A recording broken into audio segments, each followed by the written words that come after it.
If you haven't noticed, college football is in flux. Changes, transition all over the place.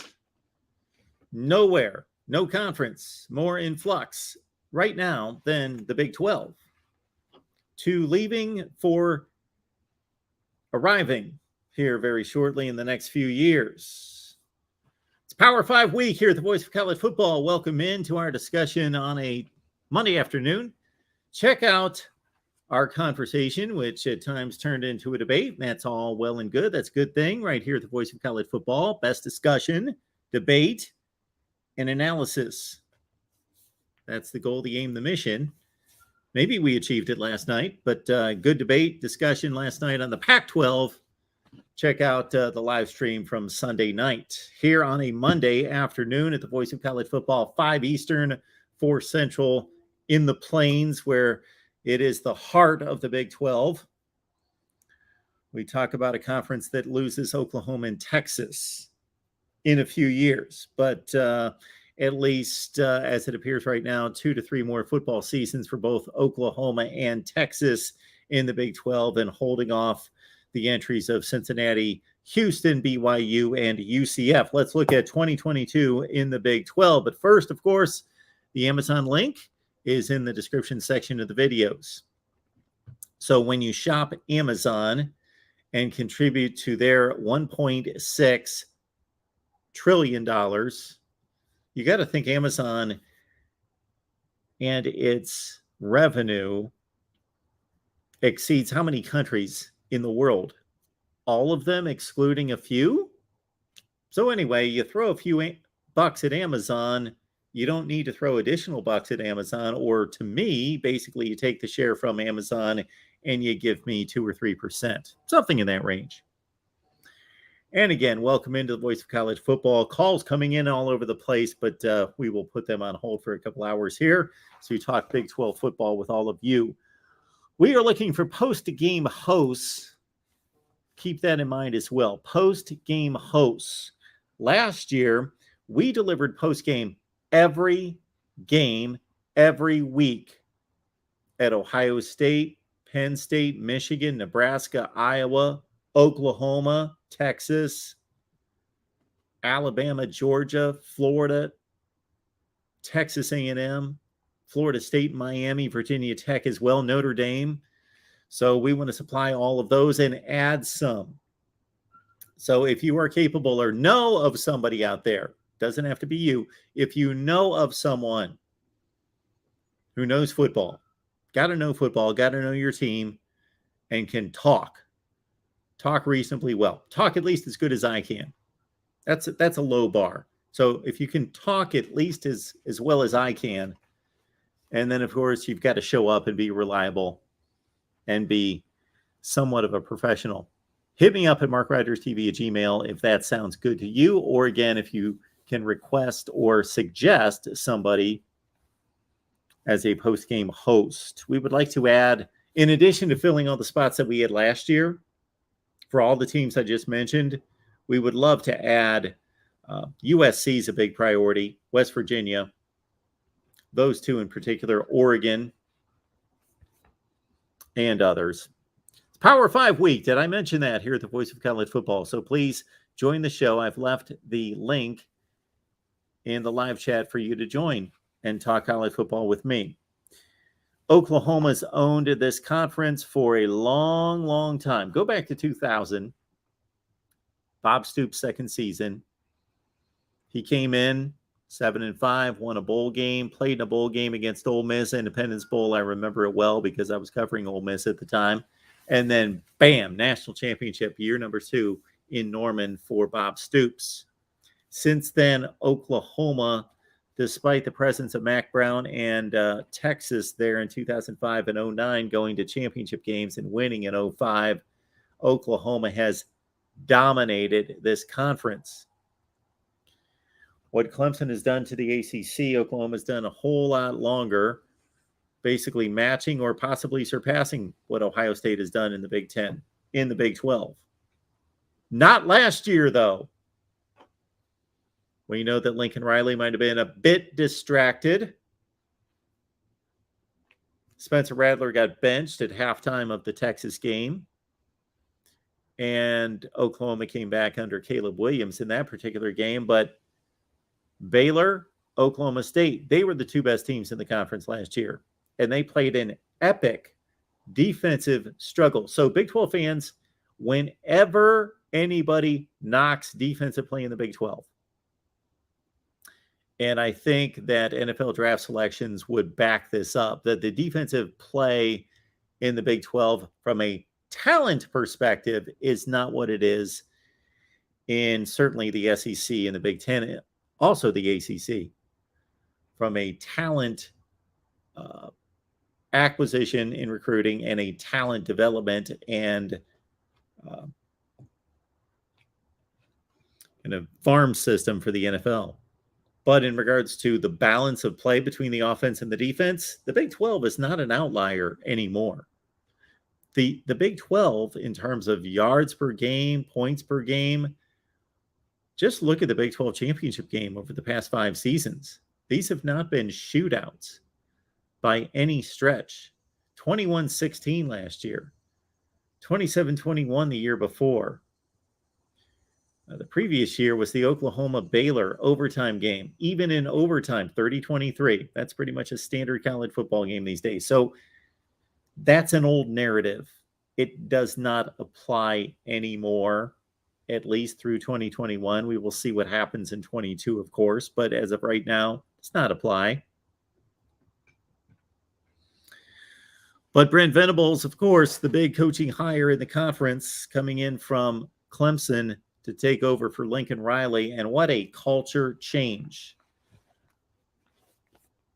Less about offense, spreading people out and doing those things, and more about tough-mindedness, tough physical play, conditioning. I don't know that this isn't a coaching upgrade for Oklahoma. We shall see. Jeff Lebby comes in from Ole Miss to head up the offense, led by Dylan Gabriel. Of course, he's the new entry in from UCF. And Oklahoma has to replace 14 starters, most notably Caleb Williams and Mario Williams to USC, and others off to the NFL. Eric Gray, top running back for the Sooners, although Javante Barnes, stud freshman, and Gavin Sawchuk will make their presence known. The defense under Ted Roof, but of course, Brent Venables will have a sharp eye on the defense. He will have a hand in the defense at Oklahoma. Texas, 4-1 start, led Oklahoma in the Red River rivalry by 3 touchdowns at halftime, and then the season disintegrated. Lost 6 consecutive games for the first time since 1956. One of my favorite years in music history, by the way, 1956. Anyway,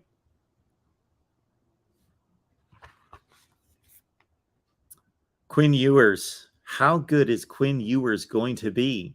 This is going to be fascinating to watch. Texas, the Texas story. Is this a different Texas team?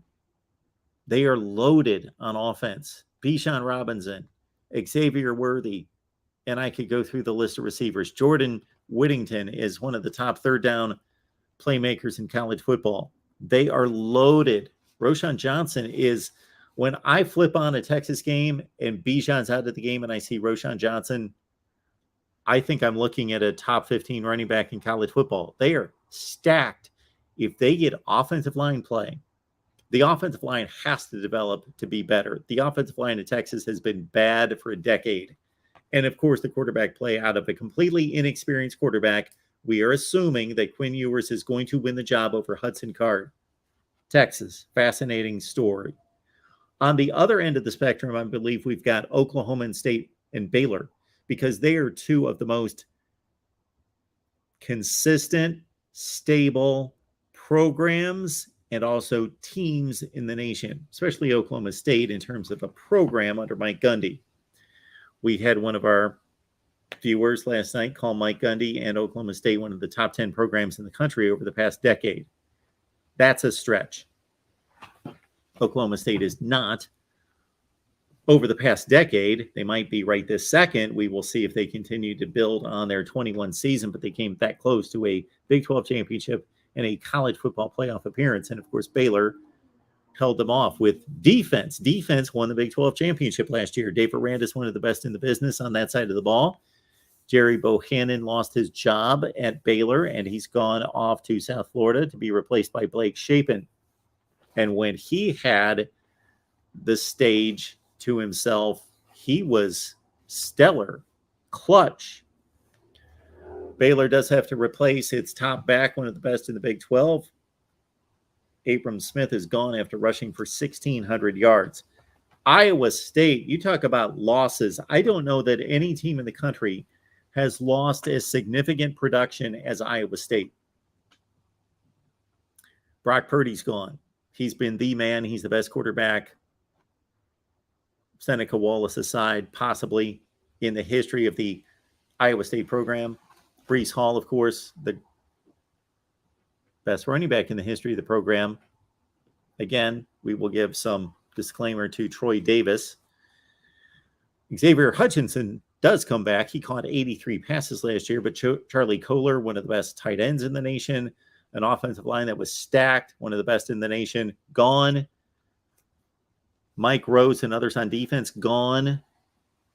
And Iowa State disappointed last year. They were stacked and primed and ready after winning the Fiesta Bowl the year before and finishing in the top 10 in the country to march on to a Big 12 championship. And they just lost a lot of close games, just did not play good fourth quarter end of the game football.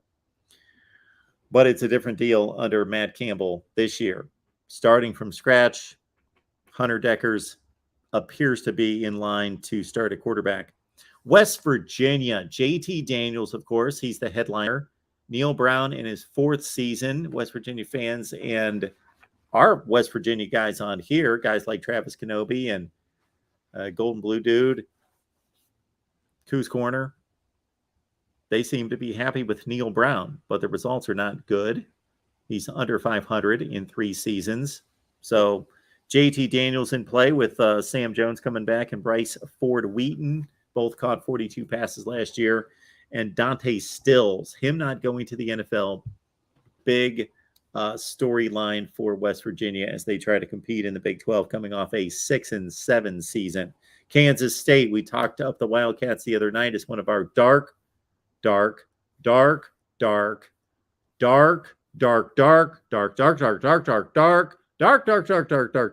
horse for the college football playoff. Deuce Vaughn, Adrian Martinez, of course, and stout on the front seven and defense. Probably the best front seven on the defensive side in the Big 12. Lance Leopold, Kansas. I'm wearing my Kansas colors. That was subliminal. This is going to be possibly my pick for the Big 12 championship. What do you think? Kansas. They beat Texas. Everybody beats Texas. Kansas beat Texas, but they were competitive down the stretch. Check out the Kansas scores down the stretch against the Big 12. They stayed within one score their last 3 or 4 games. One score away. They were not getting blown out as they did earlier. That's a testament to Lance Leopold. Comes in from Buffalo. You take over a bad football program, horrible roster, undoubtedly the worst in the Big 12 by a large gap. You've got the top 4 in the Big 12. Oklahoma, Texas, Oklahoma State, Baylor, for different reasons, are near the top. That's going to be a great 4-team race. And then we've got a glut of teams. And then Kansas at the bottom. And Lance Leopold made them competitive down the stretch. Now they get their 2 best playmakers back at quarterback, Jason Bean, and also Devin Neal. Texas Tech, Tyler Shook will probably win the job, the former Oregon quarterback who led that team to a Pac-12 championship. Joey McGuire, former linebackers coach at Baylor, takes over. I thought that was an interesting and curious hire. I'm not making a judgment on McGuire, but a curious hire that a Baylor coordinator, linebackers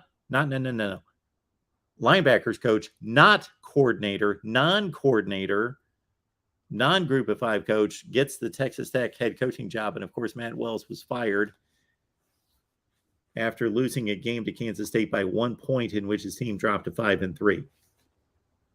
And then finally, TCU in rebuilding mode, losing Gary Patterson to Texas. He's going to help that defense. Gary Patterson working with the Texas defense primarily. That's big. Sonny Dykes had a sordid run at Cal. Didn't achieve much there, but at SMU, 25-10 in 3 seasons at SMU set him up for the TCU job. Ironically, Sonny Dykes and SMU beat TCU the last 2 years, but TCU the better job in the Big 12. And off into the distance, we've got Cincinnati, UCF, BYU, and Houston awaiting entry into the Big 12. We welcome your phone calls and everything that you've got for us here at the Voice of College Football. Let me check out the comments. We're talking Big 12. Again, we can talk about anything you'd like. Every college football show is wide open. There are a few exceptions out there when a particular coach gets fired, hired, and that is the story of the day. We sometimes lock in on those particular items, but otherwise, all the time, you can talk about whatever you'd like in the world of college football here at the Voice of College Football. I have left the link in the chat. I will do so again. Let's talk about the Big 12. And again, whatever you would like to hit on concerning college football. Check out the video I posted on Sunday. Utah, Florida. Could it be the best matchup of week 1? Is it the best matchup? Could it be the best game? I see those as 2 different things. Utah, Florida, huge game for both teams and conferences, especially the Pac-12, of course. The SEC will not take a hit with Florida losing to a Pac-12 team. The Pac-12, on the other hand, needs a win in that game. That's probably the most important game for the Pac-12 this season. To start, we'll see how the season plays out. USC Notre Dame may be the game, but as it stands right this second, that's the biggest game for the Pac-12 because of the Pac-12 champion and likely champion again cannot beat the 6th best, 7th best, 10th best team in the SEC. That does not bode well for the Pac-12.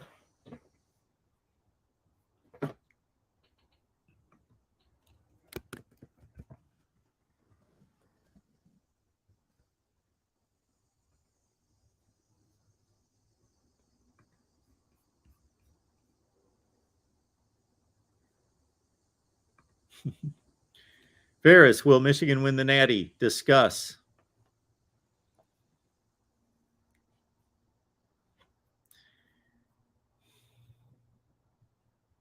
I usually apply this statement to teams in other conferences, not in the Big Ten. But the difference between making the playoff and winning the national championship, the difference between showing yourself worthy and earning a playoff spot in 13 games versus the next 2 games is a completely different level. So Michigan would have to show me a whole lot more to compete for a national championship. Robert says that Texas A&M is so overrated, recruited well, but you can't start freshman defensive linemen in the SEC week in and week out. It's got some interesting wordage there, no matter what their potential is, and have success. Texas A&M, for me, since we don't have any phone calls right now and we are responding to your comments in the chat, so I'll lean that way. So we'll lean away from the Big 12 at this point. But I got to say that Texas A&M, I find as a dichotomy entering this season in this way. The program should be primed and ready. Jimbo Fisher was hired 4 years ago. This is his 5th season. He's won a national championship. He's proven to be one of the top 5 to 10 coaches in college football. He's making a ton of money. They are paying him to win the SEC and beyond. They've recruited well. Even before this past controversial recruiting class, number 1 in the nation, number 1 of all time, They recruited well before that. He was recruiting in the 7 to 10 range in the country. So they should be stacked. They should be primed as a program to compete in the SEC. However, it doesn't appear to be their year. The defensive line was shredded. They're gone to the NFL. They've lost most of their best players on the defensive front seven.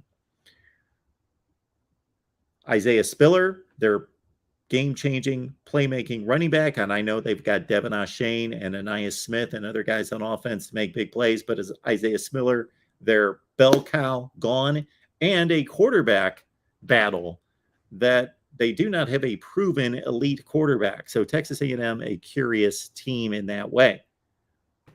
Oh, man. This is your conference, Joey. We got Joey Foster with us. Hey, what's going on? What is going on? Football?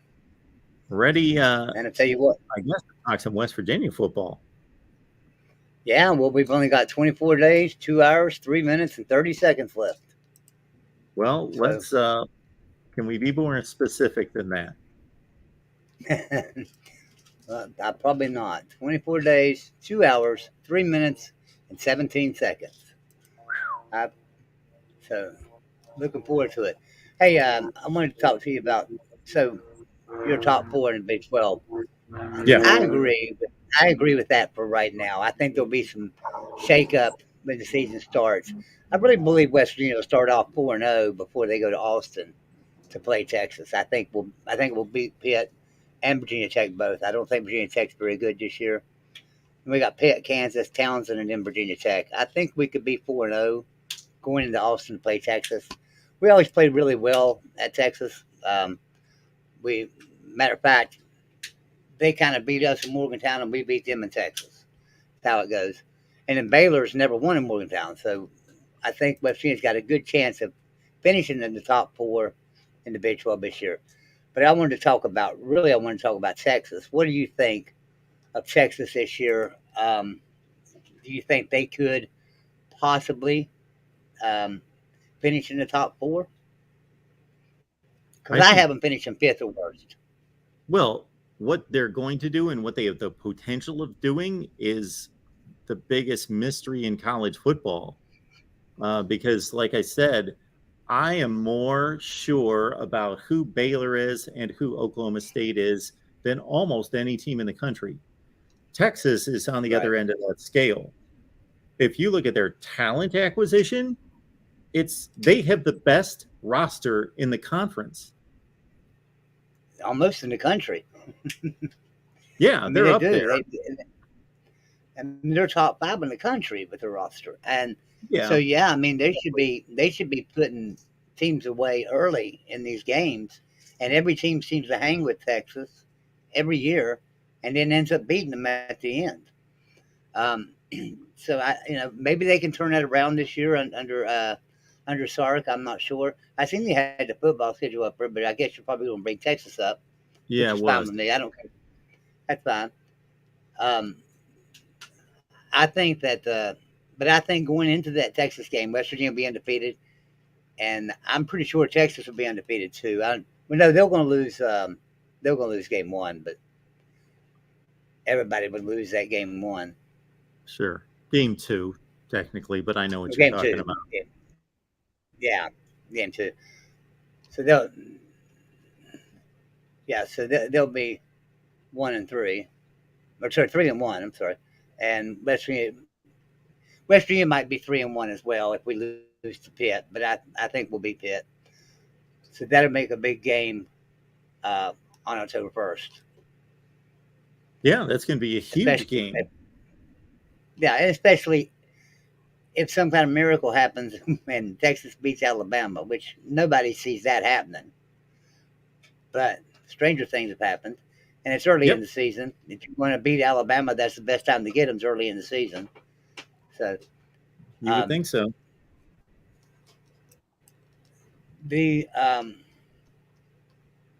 I'm looking. So West Virginia plays Virginia Tech the week before Texas. Yeah, and Texas plays University of Texas San Antonio. So but Virginia Tech's probably not going to be much better than the Roadrunners are. No, they probably won't. They've lost so much. So I don't. I don't think. I don't think there'll be anything that. I don't think anybody will be looking ahead. But we could overlook Virginia Tech and look ahead to Texas, but I don't see it as a trap game in any way for Texas or West Virginia. Joey, you have to understand, I'm a bit The skeptical of why you and others are so high on West Virginia beating Pitt and so confident that that's going to happen.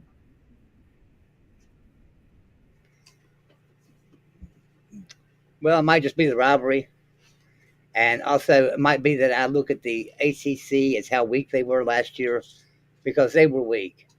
When you've got Wake Forest and Pitt playing for the ACC championship, the ACC is weak. They're down. If Clemson was not the typical Clemson, or they would have just run the table with everybody. But Clemson was still good. But I just don't think. And then Pitt losing their quarterback, and then Pitt losing Jordan Addison to USC. That's just so much production. That's 17, 18 touchdowns that are wiped off the board from a receiver. I don't see them having the firepower because everybody's talking about their defense. Okay, great. They had the 47th ranked defense, I think, last year. West Virginia was 44th. But they say, well, they return everybody on defense. Well, so do we. So, it's not like we're falling off the cliff on defense. We've got a good defense, too. We play in the Big 12 where offenses are extremely powerful, and we're able to hold them back and finish number 2 in the Big 12 in defense. So I think that people are overlooking that. West Virginia is going to have a pretty good defense. We have for the last, since Neil Brown got there, we've had pretty decent defense. So will Pittsburgh have a good defense? Yes, they will. There's no doubt about it. But will we have the advantage on offense? I think so. We've got JT Daniels coming in, and Graham Harrell is our offensive coordinator, and that was JT Daniels, offensive coordinator at USC. So they know each other. So he knows the plays. He knows what Graham Harrell expects already. Keaton Slovis got hurt the other day at practice. I don't know how bad the injury is, but Keaton Slovis got hurt. So I think it's great. From what I read, they wheeled him off in a crash.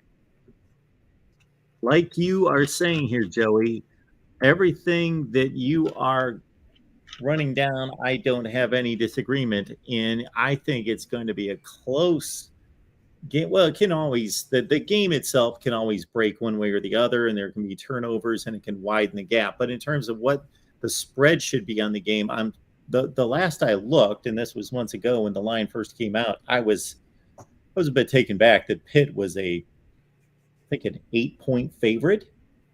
That's way too high. Yeah, it is. But if you read, there was an article that came out the other day out of Vegas, and what skewed that line to make it such a big line was a big money bet, and must have been a lot of money because it said something in the article that Pitt would be that this game's pretty neutral, and Pitt would probably be a 3-point favorite because it was at home. But this big bet raised it to 7. So, okay, that's just something I read out of Vegas. If there's one bet, and I'm not discounting that, I'm not saying that that's not correct because I don't know enough about. I don't know. I'm not aware of that situation, and I don't know enough about. I have a working knowledge of Vegas and betting and odds and how that works, but I'm no expert by any stretch of the imagination. But if one bet, regardless of the money laid down, is moving a line that much, then there's something wrong with.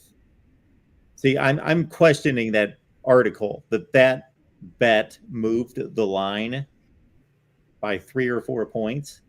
I'll find the article and send it to you.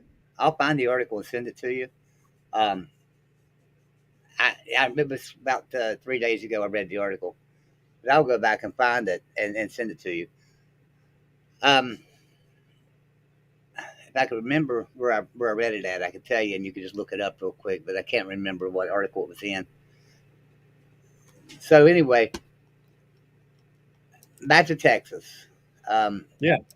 I think Texas will finish fifth or worse. I, I'd like to, I'd like to say, hey, Texas is probably back. I mean, I don't like Texas by any stretch of imagination, but the conference is better and the conference is stronger when Texas is good and when Oklahoma is good, and for that matter, when West Virginia and Oklahoma State and Baylor are good. But without Texas being good, people kind of look away from the Big 12 a lot of times. They'll overlook the Big 12, especially if Oklahoma has a down year like last year. People overlooked the Big 12 and said, "Well, the Big 12 was down." Baylor's a pretty good team. Oklahoma State's a pretty good team, and so therefore you can't really overlook and say, "Well, they're not that good." Oklahoma was still Oklahoma. They just struggled on offense a little bit compared to usual. To me, if Texas this can't year, go, if they could come, if they can't go go ahead. 8-4, that's a disaster.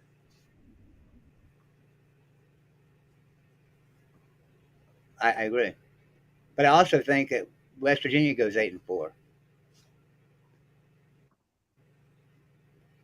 Yeah, I know you do. I don't I know know what there's a to lot think of people about. saying 10-2. I don't think that.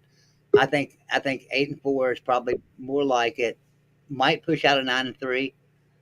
I don't see a 7-5. I don't. I can't find that on the schedule. No? Let's look at this, Joey. You can't see Okay. possibly a loss to Pitt, beat Kansas, beat Towson, beat Virginia Tech, 3-1. Go to Texas, lose 3-2.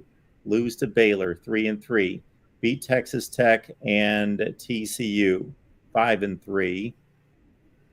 And then you've got Iowa State, Oklahoma, Kansas State, and Oklahoma State on the road. And you split those 4 games, you're 7-5. Yeah, well, Iowa State is going to be down. They're not going to be as good as they were Sure. the last 2 years. Last year they weren't very good. Um, Oklahoma State has lost They're some better than players. West They're good. They're Virginia. going to still be good. They're going to still be good. Another thing too, you're not looking at is Baylor's coming to Morgantown. Baylor's never won in Morgantown. Never. They've come to Okay. Morgantown. They were ranked number 4 one year and like Sure. 7 another year. Sure. Well, if they keep going to Morgantown, they are going to win a game. Oh yeah, they will win the game eventually, and it could be this year. I've got us losing to Baylor. I do have us losing to Baylor. Okay. Well, I don't. what game I does West think it will Virginia beat lose? Oklahoma. Who's I West think we'll beat Virginia? Oklahoma.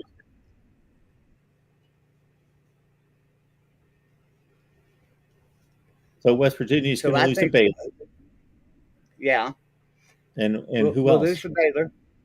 I think we'll lose to Oklahoma State. I do think we'll Okay. lose that game. I think we'll beat Oklahoma. And another game is probably, I hate to say it, Texas. Even though we're playing in Austin, and those two teams kind of split things. West Virginia wins in Austin, Texas wins in Morgantown. Been that way since we joined the Big 12. But, I see Texas being pretty good this year, and I think they could beat West Virginia. And then throw in one more loss somewhere, maybe a Kansas State. Um, or an Iowa State, just simply because it's at Ames, it's in Ames. But I think we lose to Baylor. I think we lose to Oklahoma State. That's 2 losses that are almost guaranteed. I think Texas is a toss-up, and I think we can beat Oklahoma just I because truly we're believe dropped games. I believe that West Virginia can lose any of these Big 12 games and they can win any of them. Yeah, But what I think will probably happen is that Oklahoma State, Baylor, and Oklahoma are losses, and going to Texas is a loss, and then there's another loss somewhere. you're thinking Pitt. Yeah, You're possibly. thinking Pitt is lost. I think most likely. I just Not don't most see it. likely, but I think it's a flip of a coin. I think it's a flip of the coin kind of game. And Pitt was better last year, but that was last year. That was with It was a lot better last year. If we great. played them last year, they would have beat us like a drum.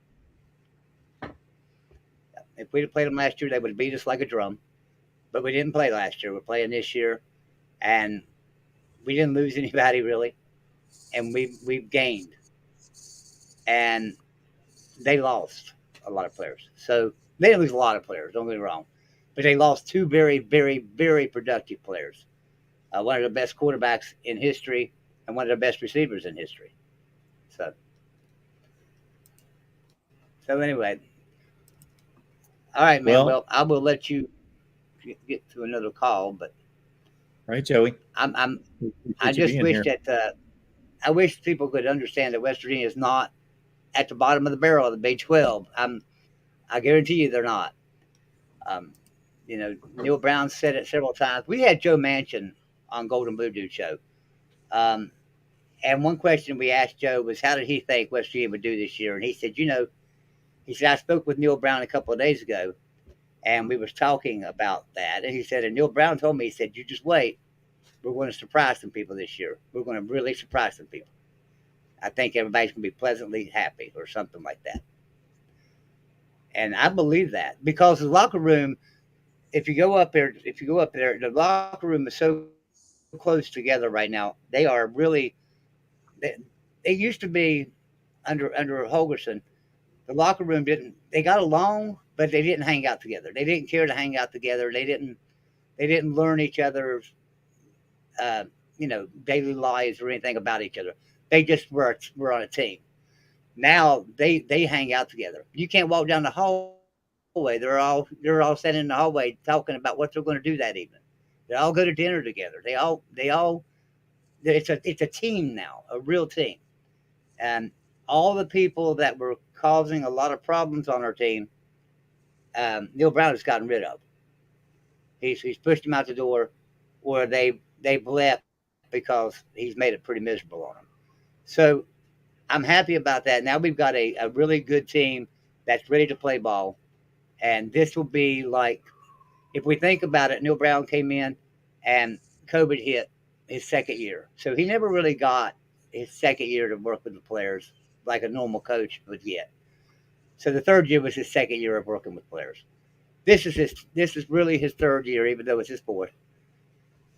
I don't count the COVID year for anything. So I think we'll be fine. Okay. All right, Mark. Well, I'll let you go, man. Get somebody else.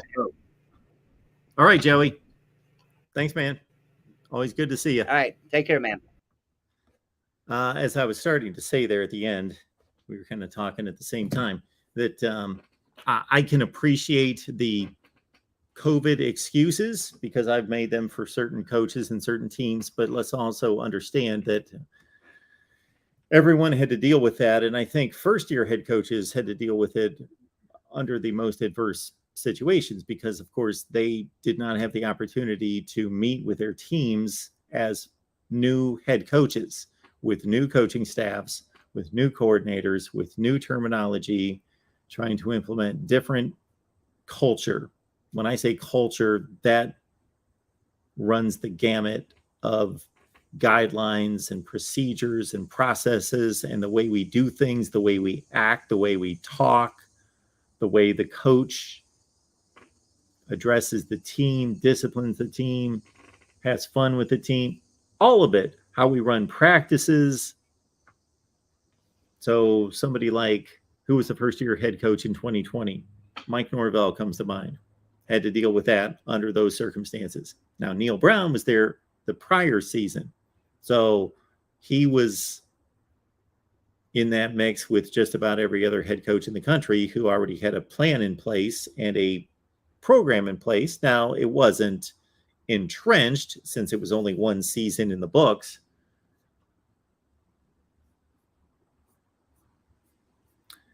But I personally am not seeing the Vegas pessimism on West Virginia at 5.5 wins, but I'm also not seeing the overt optimism from West Virginia people on a team that has significantly upgraded at quarterback.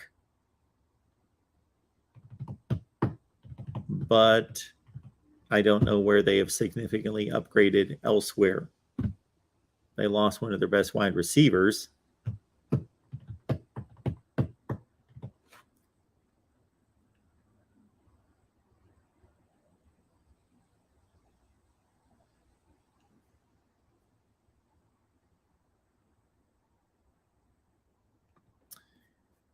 Yeah, Dave Aranda certainly showing his worth as a tremendous coach. We know and knew at the time when he was hired in from LSU that his defensive mind was one of the best in the game. And he has certainly transitioned Baylor football. And a lot of people are high on Baylor long term because of Dave Aranda.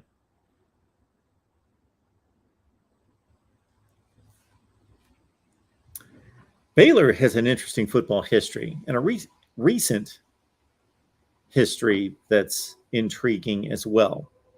We know about all the off-field issues with Art Briles that contributed to the downfall of himself and the program, but it was pretty brief. Matt Rule was a tremendous hire. So the last two Baylor hires, consider this is how important it is to hire a great football coach, because then they hire great football coaches to be on the staff. So basically, by making that one great move to hire the man that's going to run the program, he is then going to turn around, if he is a great coach, and hire other great coaches on the staff. That is one of the prerequisites of being a leader. So for the leaders in the administration to hire the right head coach, and then for the right head coach to be able to surround himself with the right coaches, that is a prerequisite for being a great leader, is that you recognize talent and you surround yourself with the talent. So compare and contrast Miami's hirings over the last 20 years. Mark Richt aside, different situation. I've explained it many times why I consider that to be kind of a cross him off the list, because Mark Richt was one of the top 5 to 10 coaches in college football at Georgia.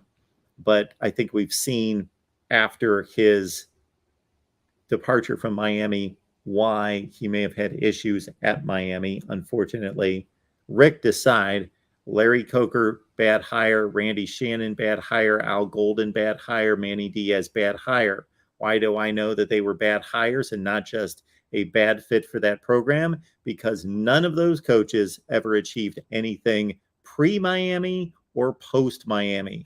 Nothing. Matt Rule and Dave Aranda, and even if we discard what happened off the field with Art Briles, 3 consecutive tremendous hires for Baylor as football coaches. Art Briles, Matt Rule was a great hire. Dave Aranda seems to be a great hire. So there you take a program in Baylor that does not have some of the advantages that Miami has, but they obviously have a strong administration that recognizes and evaluates talent and leadership at a high level, and they make great hires. Miami makes bad hires. Now, Mario Cristobal would be the first coach. Again, I'm going to put Mark Richt in a different category because of what I've explained and explained elsewhere. Miami finally made a hire this time with Mario Cristobal in bringing somebody in that has proven that they can win at a high level on the Power 5 level.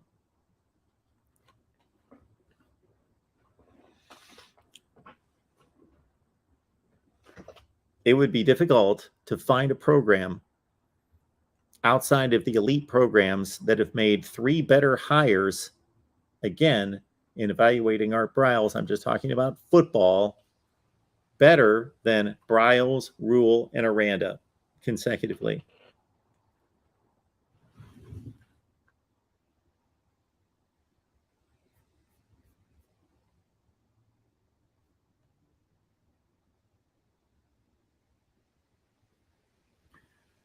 Parker, thanks for the question. It's a general one, but hey, you get right to it. Is Oklahoma football going to be good this year or not? What is your definition of good? Are they going to be a good football team? Yes. I would be somewhat surprised if Oklahoma lost 4 games. 9-3 at least. I think Brent Venables, on the subject of coaching hires, was a tremendous hire. Has that been proven? No. He's one of the greatest defensive coordinators of our time, but it's not been proven as to whether he can run a football program. But by all early indications, he can run a football program.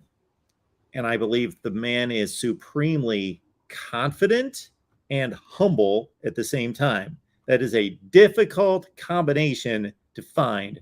Supremely confident and humble. It almost sounds like an oxymoron, but it's not. It's not at all. Being humble just means that you respect people and you recognize that you're no better than anybody else and that we're all human beings and you don't think too highly of yourself. But you can be supremely confident in yourself and what other component you deem to be your power source in life, God, faith, family. And that's Brent Venables. I will be surprised if Brent Venables is not successful at Oklahoma.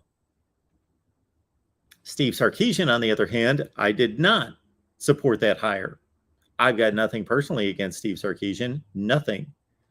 But here we go again. I just gave you a number of examples at Miami of why coaching hires did not work. What has Steve Sarkisian done?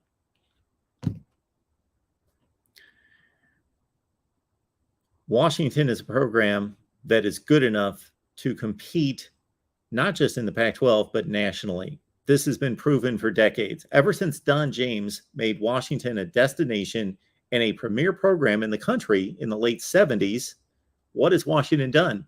Well, for the next couple decades, they did nothing but compete for Pac-12 championships or Pac-10 championships at the time and go to the Rose Bowl over and over and over and over and over and over and over.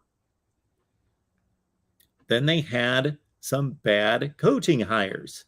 But now, more recently, Chris Peterson has showed us that Washington can again be a dominant program in the Pac-12 and can go to college football playoff appearances and go to Peach Bowls, Fiesta Bowls, Rose Bowls, 3 out of the last 5 seasons. So Steve Sarkisian goes to Washington, and what does he do? Was it a disaster? No, it was not a disaster, but he didn't do a good job. He didn't do as good a job as his predecessor or his successor. Same thing at USC.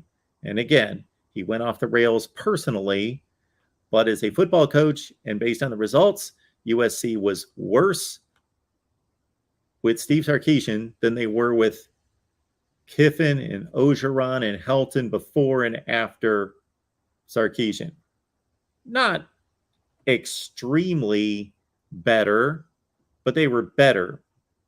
So what has Steve Sarkisian done to warrant the Texas job? In my eyes, nothing. That doesn't mean he's not going to succeed. Maybe Texas finally made a good hire because Tom Herman was a bad hire. Charlie Strong was a bad hire.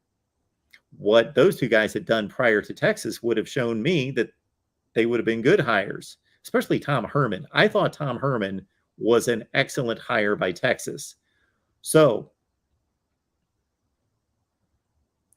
if Charlie Strong fails there after Mac Brown had a turn in the wrong direction the final couple seasons, and then, of course, Tom Herman never succeeded at Texas. He had one good season, one real Texas kind of top 10 season, won the Sugar Bowl, made it to the Pac-12 championship game. And now we've got this Steve Sarkisian situation. I think most programs in this country that have money and resources and facilities and everything in line for any capable coach to win, Texas is a different animal. I think you not only have to have that capable of a coach, but you have to have a coach who is so strong, his personality, and even more important than his personality, his foundation, his spine is so strong that he can go into Texas and he can look boosters and donors and collectives and legislators and administrators. He can look them in the eye and say, Get out of my football program. We got a nice little spot in the luxury box for you. Have a good time. We'll let you come down on the field after the game or before the game, and we'll take you through. We'll let you visit practice. We'll do all those niceties, but do not tell me how to run a football program. Texas has apparently not hired the guy that can do that. Mac Brown probably just did that effectively in not a blunt, straightforward way, but he was a good enough politician, and I say that in a positive way, good enough politician to be able to put those people in their place and massage the situations and still run his football program the way he wants and was effective running a football program.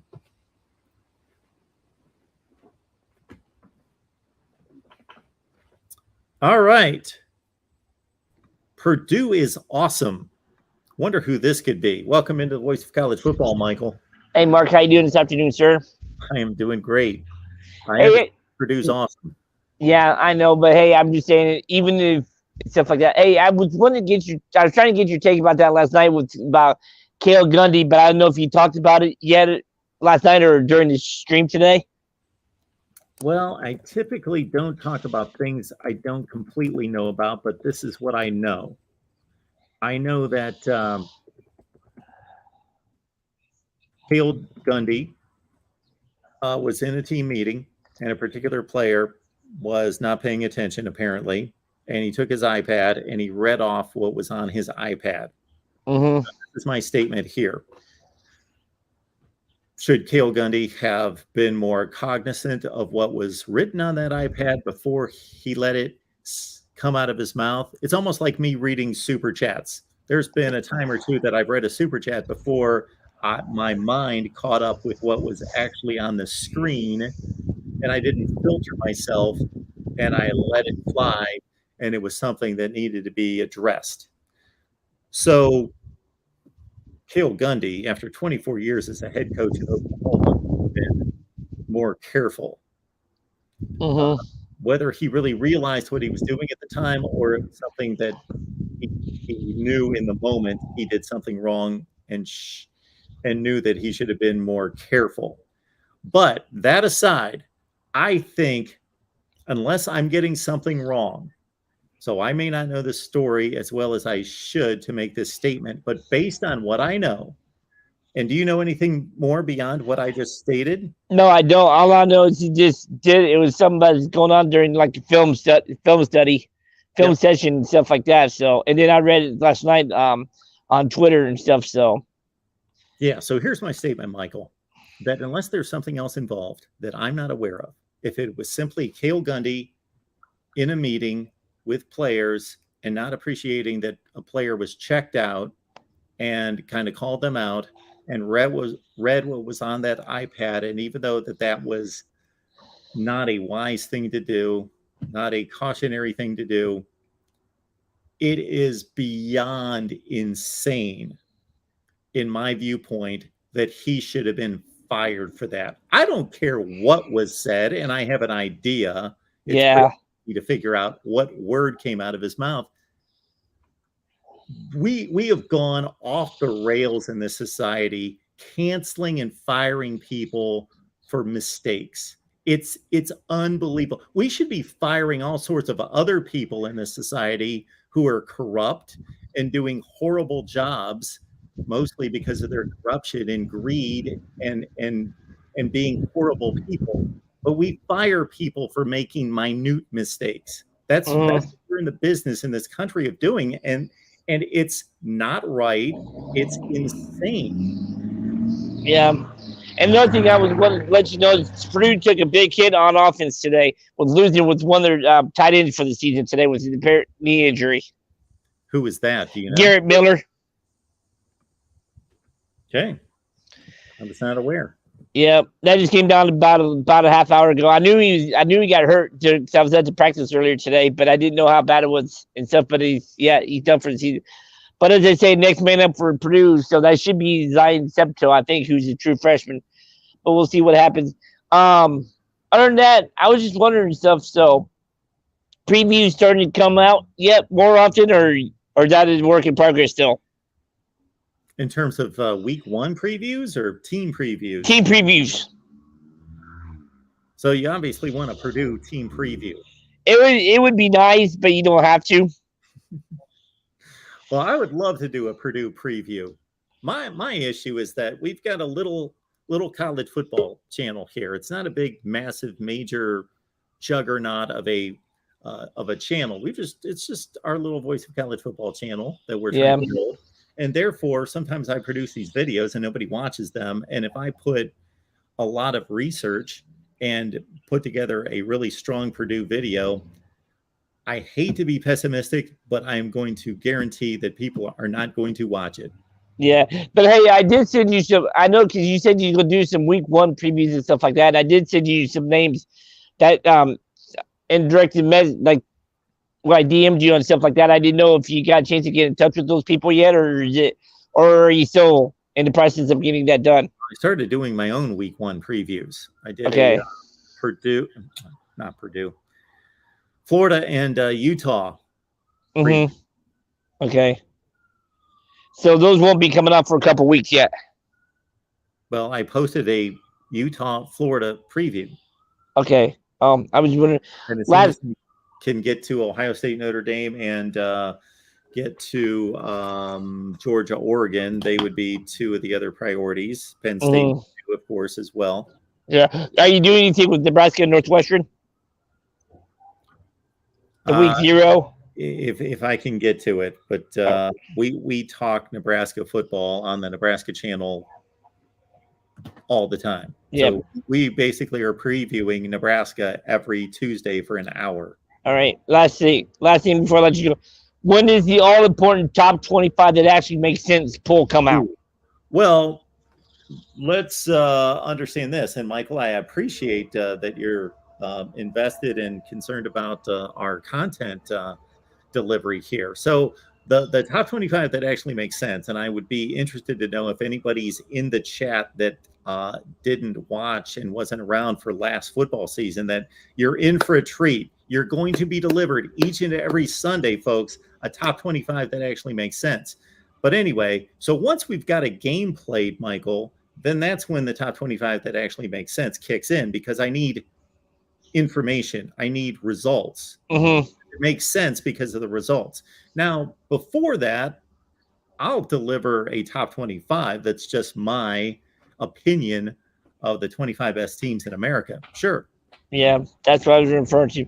All right, Mark, it's after 6, so it means it's dinner time, so I'm going to get going, but we'll catch you in the rest of the stream. Take care, man. I appreciate it. See ya.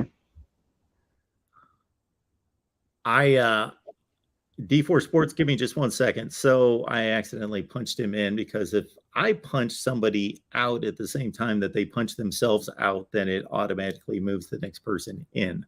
So anyway, for Michael's sake, I hope Purdue has a phenomenal banner season, because I got to tell you, we've got Clemson fans here with Huffer Billy Paw. Thank you so much for that statement and supporting me, Huffer Billy Paw. Appreciate that. Thank you, Mark, for saying it out loud. Of course, we will always say I'm not ashamed or afraid to speak the truth here. The only reason I don't rant and rail on it is because we've got a football show. So I try to stick to football. But if we have to make a statement in this insane landscape of society right now, then we need to do that sometimes. But Michael, my goodness, I would love to see Purdue take off and have a great season, because we have our Clemson fans, Ohio State fans, Alabama fans, of course, on and on and on, Georgia fans last year that get their way all the time. Win, win, win, win, win, win, win. But man, I love to see, we had Connor Johnson on the show last night. Connor Johnson, big Oregon State fan. Michael, big Purdue fan. We've got Kansas State fans. I don't realize how many different types of fans and fans of lesser teams that we have until I take a poll like I did over the past several months to get, now we got to get bots out of the chat, that people respond. And I find out that there's all sorts of people out there that root for certain teams, that watch on a regular basis. They just don't comment much or at all. and so I'm not aware that they're there. But it's great to see fans of lesser teams. All right, we've got 3 callers on the line, so let's get to them right now. Huffer Billy Paul, thank you again so much for the contribution there. D4 Sports, how's it going, man? I'm doing good. How are you? Pretty good. Just want to say thank you for letting myself and Matthew Miller do the Texas season preview on your channel, man. That was exciting and had a blast doing it. Yeah, I caught quite a bit of that, and it seemed like you guys were chopping it up and having a good time and laying down some good knowledge on Texas football. Yeah, yes, sir. I had a blast. I wanted to get your opinion on a few things. First of all, I think Texas goes 8-4 this year. 9-3 is our ceiling. I do think we take out Joey Foster's West Virginia team handily. Sorry, Joey, but when Texas and Oklahoma leave, who do you think takes over as the flagship programs? That's the problem. Nobody takes over. I don't see any one program distinguishing itself. Maybe for a season or two, maybe there's a TCU of 2013, 14, 15. There's a Baylor of that same point that elevate to 11-1 kind of status for 1 year, 2 years. Maybe Cincinnati can do that. Well, that's going to be fascinating. If Cincinnati still has Luke Fickell and they're still operating the same level of program, to see them transition from group of 5, well, all 4 of them, but especially Cincinnati because of how good they've been for the past couple seasons, to see them transition to Big 12 football and have to play a legitimate opponent almost every week and see if they can be that good. I think it's going to be a fascinating football conference. But the problem is most college football fans, I'm speaking to people in the chat right now, and this is not a knock on you, but this is just the way it is. You're obsessed with the playoff and the top 5 teams in America. So this league's going to turn off most of the country. And it's going to be stacked with really good teams, like top 15 at top. And I'm not saying that Oklahoma State, Baylor, those kind of schools will never elevate to a top 5 status. They did last year to near top 5 status. Baylor, Oklahoma State playing to the wire in the Big 12 championship game. But generally, you are going to have a glut of top 20 to 40 teams in the country. Yeah, I agree. I don't think anybody if anybody in the conference has the rich tradition, I think it's now West Virginia once we leave. Well, see, that statement that you just made is going to take a lot of people back, but it's on the money. West Virginia does have the best football history of any school left in the conference. Yeah, 100% agree. Another question I have for you is the Texas quarterback situation. I know Hudson Card is getting first team reps, but like I said on the show the other night, when they bring these recruits in, and they brought Ajay Hall, and they brought they were campaigning for Jordan Addison. It wasn't Hudson Card that was the face that was taking pictures with those guys. It was Quinn Ewers. Do you think that's an indication of the quarterback battle, or what do you think about that situation?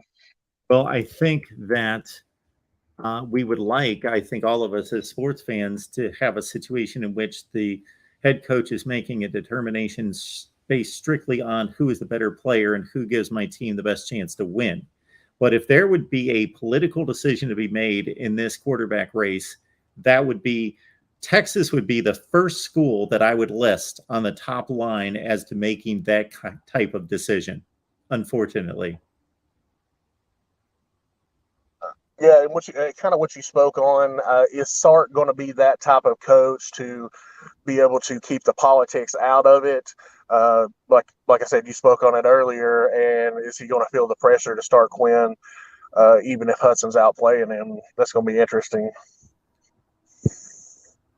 Yeah, we're all enamored with Quinn Ewers, and based on what I've seen on YouTube clips and on Twitter, we should be. He's got exceptional arm talent, and he is physically better than Hudson Card, but Hudson Card is no slouch. What was he, a top 7 or 8 quarterback in the country?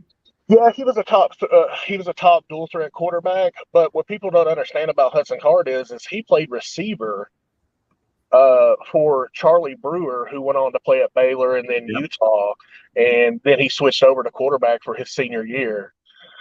And that's why he was the number one dual threat quarterback coming out. But it's definitely going to be interesting. And I know, what did Joey say, that we were going to finish 5th in the Big 12? Now, is that possible? Sure, it's possible, but that's got to be the floor.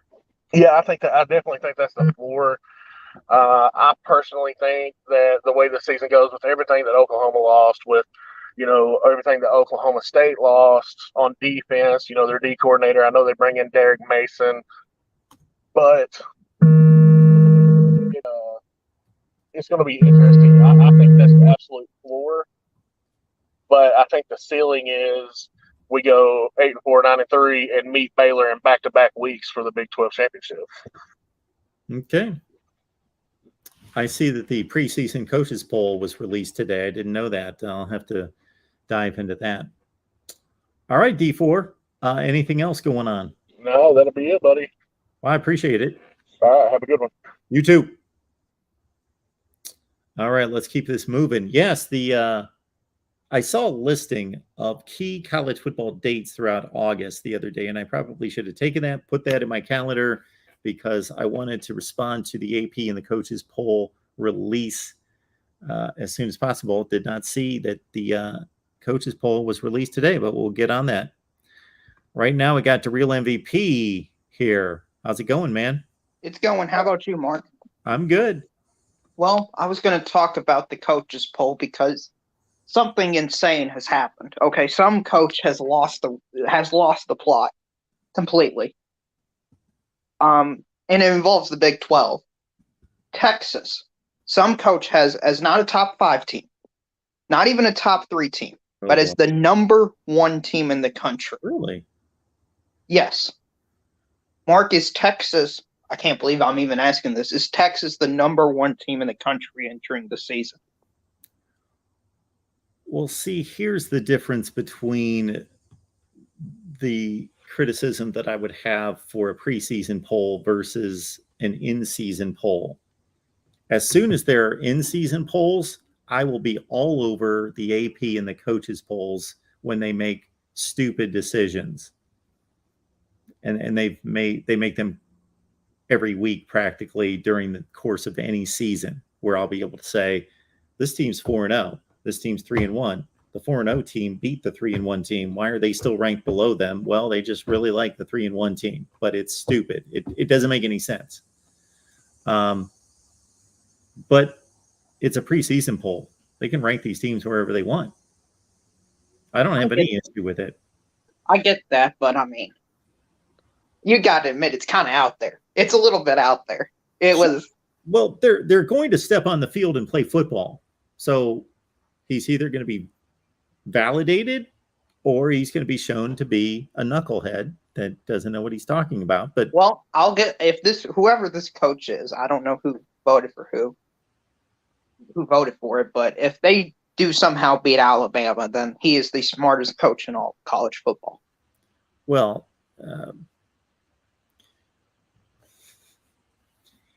predictions are difficult. Some people are good at them. Some people aren't so good at them. And the people that aren't good at them, that doesn't mean that they don't know what they're talking about. So I'm going to retract what I said a couple sentences ago. Every so often I do say something that I don't agree with just because I'm on here 30 or 40 hours. And every so often I let something fly that I don't necessarily agree in. So regardless of whether Texas turns out to be this amazing comeback story or they're just another Texas season of 6-6 or whatever, I think that this coach has every right to put whomever he wants until they play games. I would be tempted to put Kansas 1, Rutgers 2, Illinois 3. It's a preseason poll. Nobody's played. I mean, I guess that's fair enough. Can we get James Madison some love? Let's put him at number 1 since they're brand new. Yeah, we don't need to clog it up with a bunch of Power 5 teams. Sure.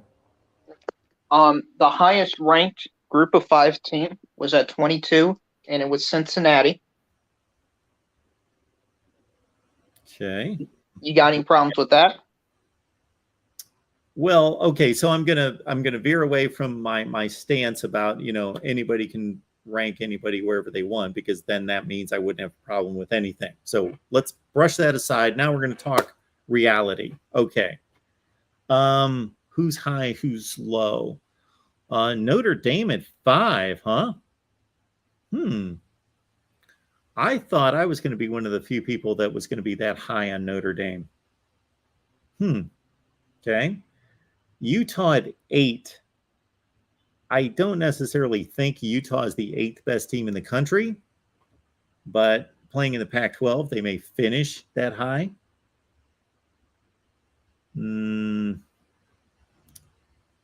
This 9, 10, 11 of Oklahoma, Baylor, Oklahoma State's interesting, of course, all being in the same conference. That's going to be a heck of a race, the Big 12. Got NC State lurking at 13 and Michigan State at 14 as kind of outliers in their respective conferences. USC, there are certain teams that I'm sure had greater disparities in some people being super high and other people wanting to see something. And I got to think Texas is in that category and USC's in that category. I got to think maybe even Miami's in that category. So we see Pitt at 16, Miami at 17. There's Texas at 18 with a number 1 vote. Now, it's public record as to who made that vote for Texas. So somebody's going to find that out soon. And we're going to see something come out in the next couple of days, I would think. Wake, Wisconsin. They're the Wildcats of Kentucky at 21. Cincinnati lost 9 NFL draft selections. They're at 22. I think that's fine. I don't think Cincinnati's that good. I don't think they're the 22nd best team in the country. They're not as good as more than half the teams in the SEC. I think I like Houston to do better than Cincinnati this season. So I would swap Houston and Cincinnati. I would tend to agree with you because of the quarterback situation with Clayton Tune, but I would tend to not agree with you because of the coaching situation. I have a whole lot more trust in Luke Fickell over Dana Holgorsen. Well, that's fine. That's fine. It'll play itself out on the field, Mark, as you have said. Now, there are some teams I was kind of surprised. Purdue, they didn't make the list, I believe. I was kind of surprised they didn't make it. They're not even close. Oh, yeah. Oh, to your point, they're not. Yeah, they didn't even receive 1 vote.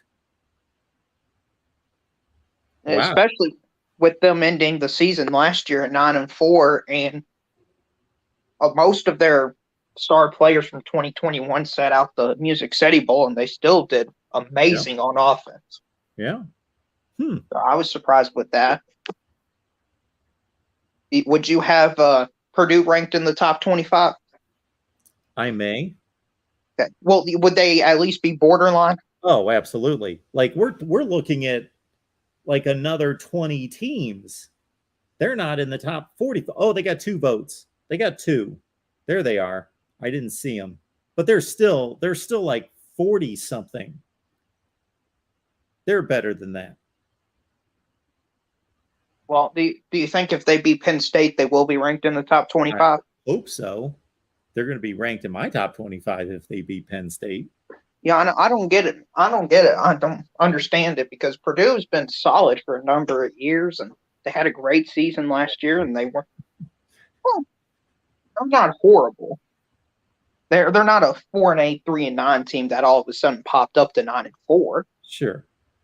I mean, they've been they've upsetted some really good teams. They've been on people's radar. It's not like a Coastal Carolina or UTSA type thing. Somebody's voting that Iowa State is in the top 25. People are voting that Army's in the top 25. And to your point, as many people think that Coastal Carolina belongs in the top 25 as Purdue. So here we go with the top 25s here. All right. Interesting. Florida State got a vote. Good for them. That might be the only vote they get all season, but It might be. I think they'll have a good season. I like the way they finished off 2021. They could have mailed it in after starting 0-4, but they fought back and had True. a chance if they beat Florida to make a bowl game. Now, I know nobody cares about bowl games anymore, but that would be impressive. Yeah, I do. I know. I'm just talking There's about a few the of general us. thing. Yeah. So, but I've noticed those helmets behind you, Mark. Why do you Yep. have future SEC helmets behind you? You know what's funny is that we're up to about 31 helmets, I think is the count, and we have no Big 12 helmets except for Oklahoma and Texas, who are, of course, short timers. That's it. The Big 12 will not be represented here at the Voice of College Football. Dang, that's sad. Well, Mark, that's all I got for you. Hit the like and subscribe button. A nice Kentucky blue t-shirt today.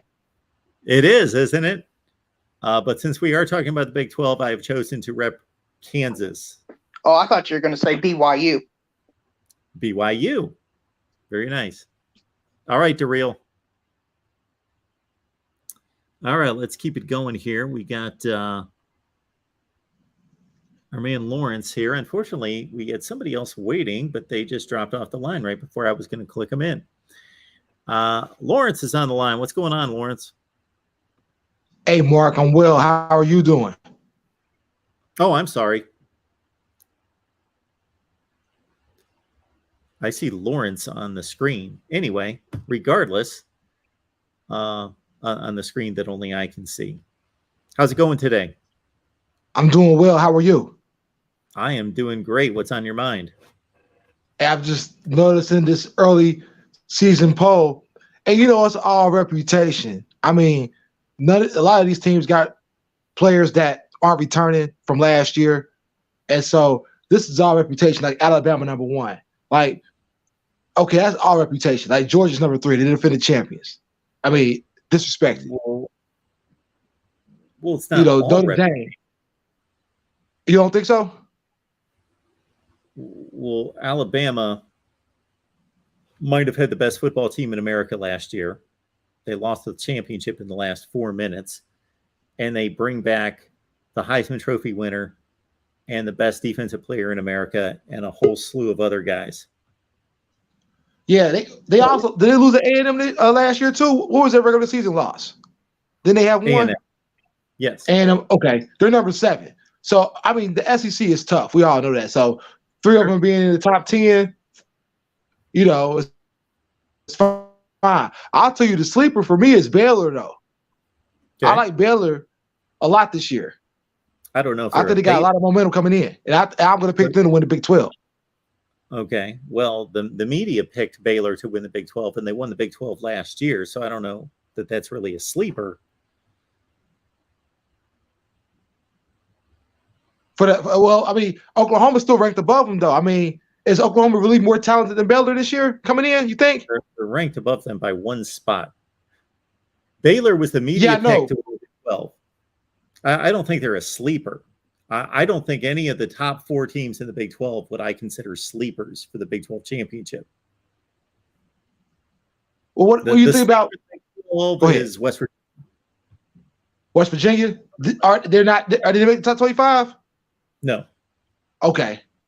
They might be. I mean, USC being 15 is all the coaching, right? That's all coach at 15. Well, they brought in some of the best players in the country. Yeah, but chemistry might be an issue. I mean, they're all, they brought in 42 transfers, something like that, over 40. You're right. It could be, but college football coaches and programs are going to have to deal with this on a larger scale now because there's going to be more player movement. I think that's fair for USC. You think 15 is fair? Okay. I would have had him in the top 25. I'm not sure if I had him 15. I probably would have had him, between 20 and 25 somewhere. Okay. I mean, it's an interesting list here. I mean, what about Miami, though? 17? Are you serious?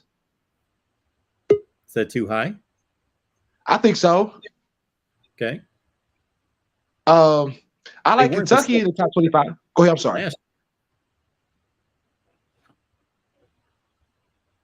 I like Kentucky, too, at 21. Meaning that's a good spot for them? Yeah, for them, yeah. I think they play a tough schedule. And they don't shut down in games. Like they might get rolled, but they never quit. I really do think Cincinnati's too low. People don't know about the quarterback. Go ahead, I'm sorry. Sure. Once we start to get into the group of five, to me, it's a really difficult comparison to make between group of five and the Power Five. Because they're going to play Arkansas and Indiana. But other than that, the schedule doesn't compare with the rest of these teams we're looking at. So whatever Cincinnati's record is not comparable to a Power Five record. That's fair. I agree with you on that. They play AAC teams. They probably should have got a second Power Five game on that schedule. They do. But the tasty matchup. Oh, they got Indiana, don't they? Yeah. And Arkansas. So they got another one.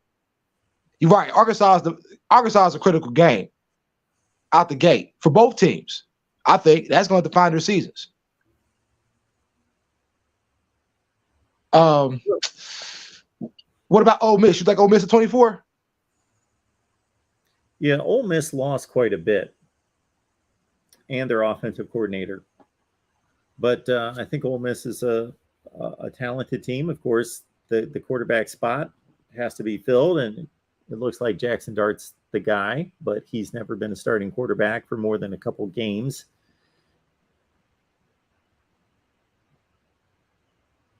Who do you think that single vote is for Texas at number one? Who do you think that's going to end up being? You have any idea?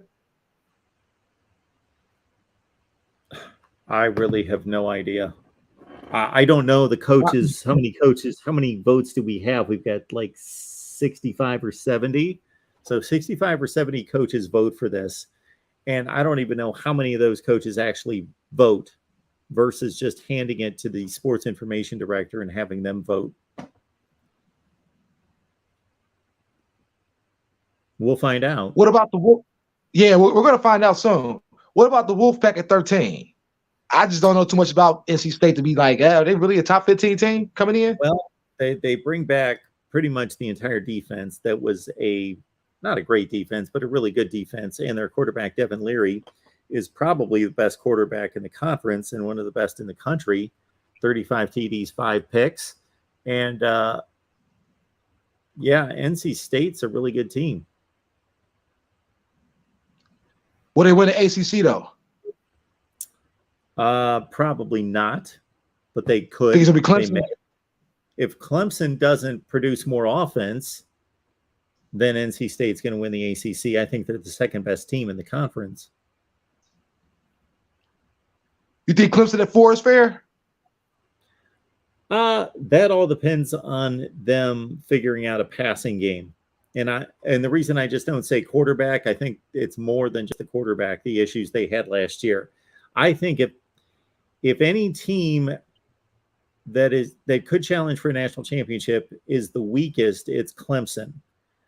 If they can go back to throwing the football the way they did for 7 or 8 years with Boyd and Lawrence and Watson, anything close to that, then they're a top 4 or 5 team in the country. If they don't, then they may not win the ACC again, and they're a top 15 team. Okay. What about Michigan at 7 or 6? Excuse me. I think that Michigan may have a record that justifies being number 6 in the country, but I don't necessarily think they are the 6th best team in the country. Meaning they've got 3 cupcakes out of conference, and they've got a pretty light schedule. Will Notre Dame justify the 5th spot? See, what's funny is after we get past the top 4, I think from 5 to 15, and maybe even a few spots lower, those are all roughly the same team. There's not much difference between the next 10 spots, 5 to 15. Not much.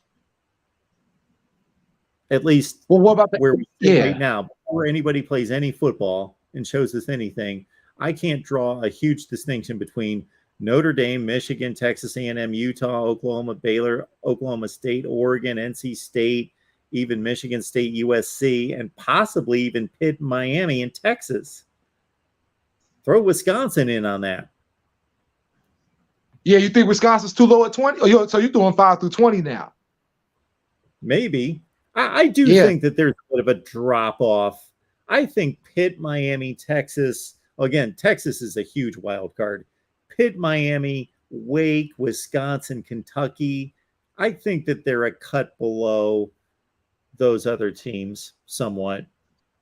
But if Notre Dame played Oklahoma State, well, they just played in the Fiesta Bowl. But if they played them again, I don't know who's going to win that game. Or Michigan and Michigan State, Utah and NC State. If these teams played tomorrow, just because they're 10 spots different in the polls, I don't necessarily think the teams that are ranked higher are any better. Yeah, so that I agree. The New Year's Six is going to be wide open this year. I think Ohio State will take care of Notre Dame week 1. It's going to be a matter of whether or not Notre Dame can come back and win every other game. Yep. Because they could very easily lose in the second game and be out the playoff picture. All right, man. Well, thanks for the call. I appreciate it. Yep, take it easy. All right. We know Hufferbilly has been waiting for a time to get on here, so I appreciate you being here. Yeah, I apologize. I have a HVAC guy here, and every time it seems like the timing is perfect for me to have to stop what I'm doing and interact. So apologize. But I'm listening to a lot of this, and everybody's spot on. I mean, for the most part, the thing that I was curious about, what happens if the Big 12 or the Pac-12 or the ACC shows out this year with a team? And I'll give you the Big 12 ones that I think will show out: Baylor, Oklahoma State, maybe Oklahoma; Pac-12, Utah, maybe Oregon; the ACC, Clemson, Miami, NC State, UNC, or Pitt. If they show out and they become a factor for the playoffs with all this conference realignment, does that tell people that the conferences that are out there are not dead yet after all this? Well, as it pertains to the college football playoff this year, if the committee's doing its job, then they are paying close attention to non-conference games. So by showing out, this is how I interpret that. Baylor's got a game against BYU, I believe, non-conference. Oklahoma plays Nebraska. Texas plays Alabama. Nobody expects Texas to win, but let's say they play a really strong game against the best team in the country or number 1 team in the country. Mm-hmm. But in total, the Big 12 plays really well non-conference. Then that obviously justifies whomever wins the conference, because the conference has gone out and shown that it's competitive and strong against the other competition in college football. Therefore, ties should be broken that way. If we've got a glut of 12-1 teams vying for playoff spots, then the conference that is strongest, the resume is going to be built based on those non-conference games. Yeah, I mean, my biggest, I guess the funniest thing, and I'll say this kind of tongue-in-cheek, all the realignment is, oh, well, the Pac-12's dead, the Big 12's dead, the ACC's dead. No, they're not. And this year will probably be one of the most competitive years you've seen in college football in recent times. We got parity everywhere. And so I expect this to be one of those statement seasons where it says, no, the Big 12's not dead, ACC's not dead, and the Pac-12's not dead. Even though you've got USC and UCLA leaving, they're not dead. Oklahoma, Texas is leaving. The Big 12's not dead. And I hope that's the case. I mean, I am kind of hoping a little bit, but more because it would make things interesting. It would make everybody go, maybe we don't have to always put our eggs in these two baskets. That's all. Well, when you say that there's parity in college football, I agree with you and disagree with you at the same time. I don't necessarily see, until proven otherwise, the parity at the top of college football. So the top 4 or 5 teams, I still believe, are the top 4 or 5 teams. Now, after that, I think we have tremendous parity. We have a lot of opportunity for somebody to come up and raise up and say, hey, I'm the next, team. Baylor's seriously, they're being serious. And Utah isn't a joke. Okay. Miami's coming. So these are what I'm saying is these folks can make a statement this year, and I expect them to. One of the 3 or 4 will do this, right? And it, much to my chagrin, because Clemson may be one of the casualties, but at the same time, I would love to see another player show up. And, just somebody different, right? So last year, that was Michigan and Cincinnati. And so even though the result of the playoff was Georgia-Alabama for a second time, and it's felt the same, it felt scripted, it felt anticlimactic, we did have 2 different teams in the playoff. Yeah. I mean, I still think Cincinnati's got a little bit more in the box to push here, but at the same time, I know they're probably not going to be able to reload like Alabama or Georgia or even Clemson or OSU. But that being said, I think that these other kids or these other programs are going to be really hungry, and they'll push some folks. But that being said, here's the one. I'm going to switch gears on you off of this. So Joey and I were on a stream last night, and he was defending Penn State. Okay.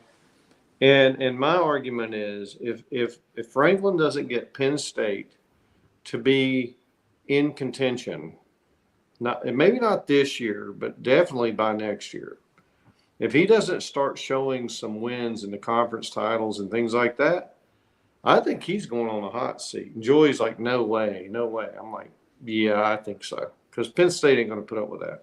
Well, if there's any reason why he wouldn't be on the hot seat, it would be because of buyout and dollars. But football-wise, he should be on the hot seat. He's produced 2 marginal seasons, and that's to be kind. He's 11-11 the last 2 years.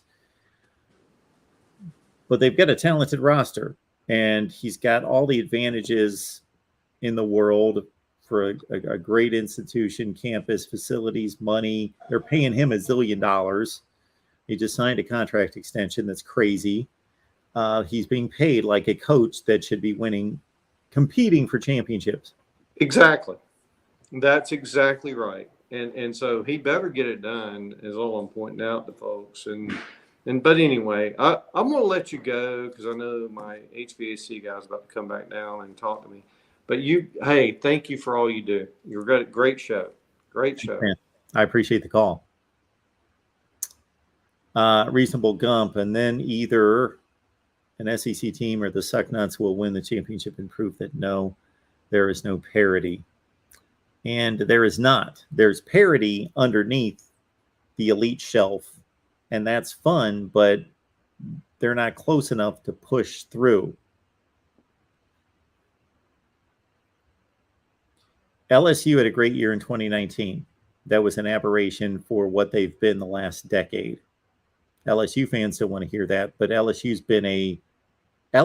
has been a top 25 program for the last 10 years and no better than that. They've been a top 15 to 25 team that loses 3 or 4 games a year. They had one magical year, Joe Burrow, Joe Brady. Okay. Take them out of the mix for that one magical season out of 8 playoff seasons. And to varying degrees, Alabama, of course, being the strongest, the most, the best, 3 teams have won meaningful games, now 4 with Georgia. So you got 4 teams winning all the meaningful games, all the games in the playoff. Alabama, of course, the most. Clemson, Ohio State, Georgia. 4 teams win all the games and play all the games. I put it down like this a couple of years ago, and it continues to this day, that think about this. The only thing that's happened in the playoff for 8 years is that the SEC beats Clemson, the SEC beats Ohio State beats the SEC, Ohio State beats Clemson, the SEC beats Clemson, Clemson beats the SEC. Those are the only things that happen. That's all that's happened in the playoff. Those 3 configurations. That's the entire playoff. Every game. Nobody's beat Clemson but the SEC and Ohio State. Nobody's beaten the SEC except for Clemson and Ohio State. Nobody's beaten Ohio State except for Clemson and the SEC. That's all that's happened. That's the entire playoff. All right, DeAndre's here. What's going on, man? What's up, Mark? How you doing? Can you hear me? Well, I got you. Okay. So, I was looking at the polls also. I'm sorry for the irritating noise. So what I noticed is that there are 5 ACC schools in there. So according to this poll, that means that the ACC is the second strongest conference this year. Well, if that's an indication, then those people are most likely wrong. Yeah. So I went back and watched your Clemson show with Bobby and Jason, and we all pretty much said the same thing. I've been said that before. I heard either one of them say it, and I think me and Jason's been on the show. Our offensive line, the wide receivers, injuries, and things like that. But one thing, and the variety of offense got still. We saw that, and I think you heard me point this out when we lost to LSU. All the receivers ran the same routes. Even though, I know we had Amari Rogers, who looks like he's going to be Green Bay top receiver this coming up year. However, I would like to see Clemson, Tony Stovall, who we ain't get to see play last year, Spector, and William Taylor. I like to see them on the floor, on the ground at the same time. I like to see Clemson go 5 wide. I remember when Baylor was pretty good a couple years ago. They just did a lot of quick passes and got the ball out the quarterback's hand and then, went fast. I would like to see Clemson get kind of back to that. I know you still got to run Will Shipley, but I just want to see the ball out the hand faster instead of all these post routes or deep ins and outs and stuff like that. Because I think that would do them some benefit by the amount of depth they have at wide receiver this year. I mean, Clemson wide receivers are very talented. Unproven, but very talented. Nagata, for his career, doesn't even have over 1,000 yards. And that's because he's been injured so much, and he had better receivers in front of him. So I would like to see that happen. Is that Nagata them go 5 wide and get some of that speed and space. And you still can run the ball. You keep Shipley out there. But I never got this putting one tight end, one running back. And I know people say they do it, but they don't know what people are going to run. And we've been doing it since Deshaun Watson. But I just think we just need to get some speed out there. Tire them guys out. Get to the second unit on their defense. And, you get the ball to Will Shipley and Foster and Page and have them go. Go out there too. Another issue that I have. Go ahead. I'm sorry, Mark. Were you saying something? I was going to say it's an interesting point that you make because with the problems that DJ had last year, you give him less that he doesn't have to read the defense, and he has less to think about. He doesn't have to stand back there and pat the ball and think about what he has to do. He knows I'm going here, and it's boom. It's drop, step, boom, get the ball out of my hand. Right. And if you go back to some of the games that they played this year when the offense approved, and I know it was versus Connecticut and Wake Forest, but the games that he approved in, that's what he did, was got the ball out faster. Sometimes you just, hey, like, let's get you in the rhythm. Hey, quick pass to Will Taylor speed, get out of Stovall speed, get out to Spector. I don't know how fast Spector is, but I know everybody's putting him at the slot. But get it out there, and then when those corners come up, go hit them with Nagata and E. Williams or one of the Collins guys deep. And that's what I'm looking for this year, more variety out of the offense. Because since Tyler Winfrow's done left, and Tyler Winfrow's an amazing player. We see what he's doing in the pros right now. Mm-hmm. Clemson has not recovered from not having Tyler Winfrow. Tyler Winfrow destroyed Alabama as a redshirt freshman. And, and he did it against two guys. I think D. Miller was the first-round pick by the Bengals. And was it Marlon Humphrey? So he destroyed them. So, and once you get back to that, give them the ball. I mean, Tyler Winfrow's pretty much, I know Deshaun Watson did his thing, but, I think Deshaun Watson's performances versus Alabama was way better than anything that Trevor Lawrence did against Alabama.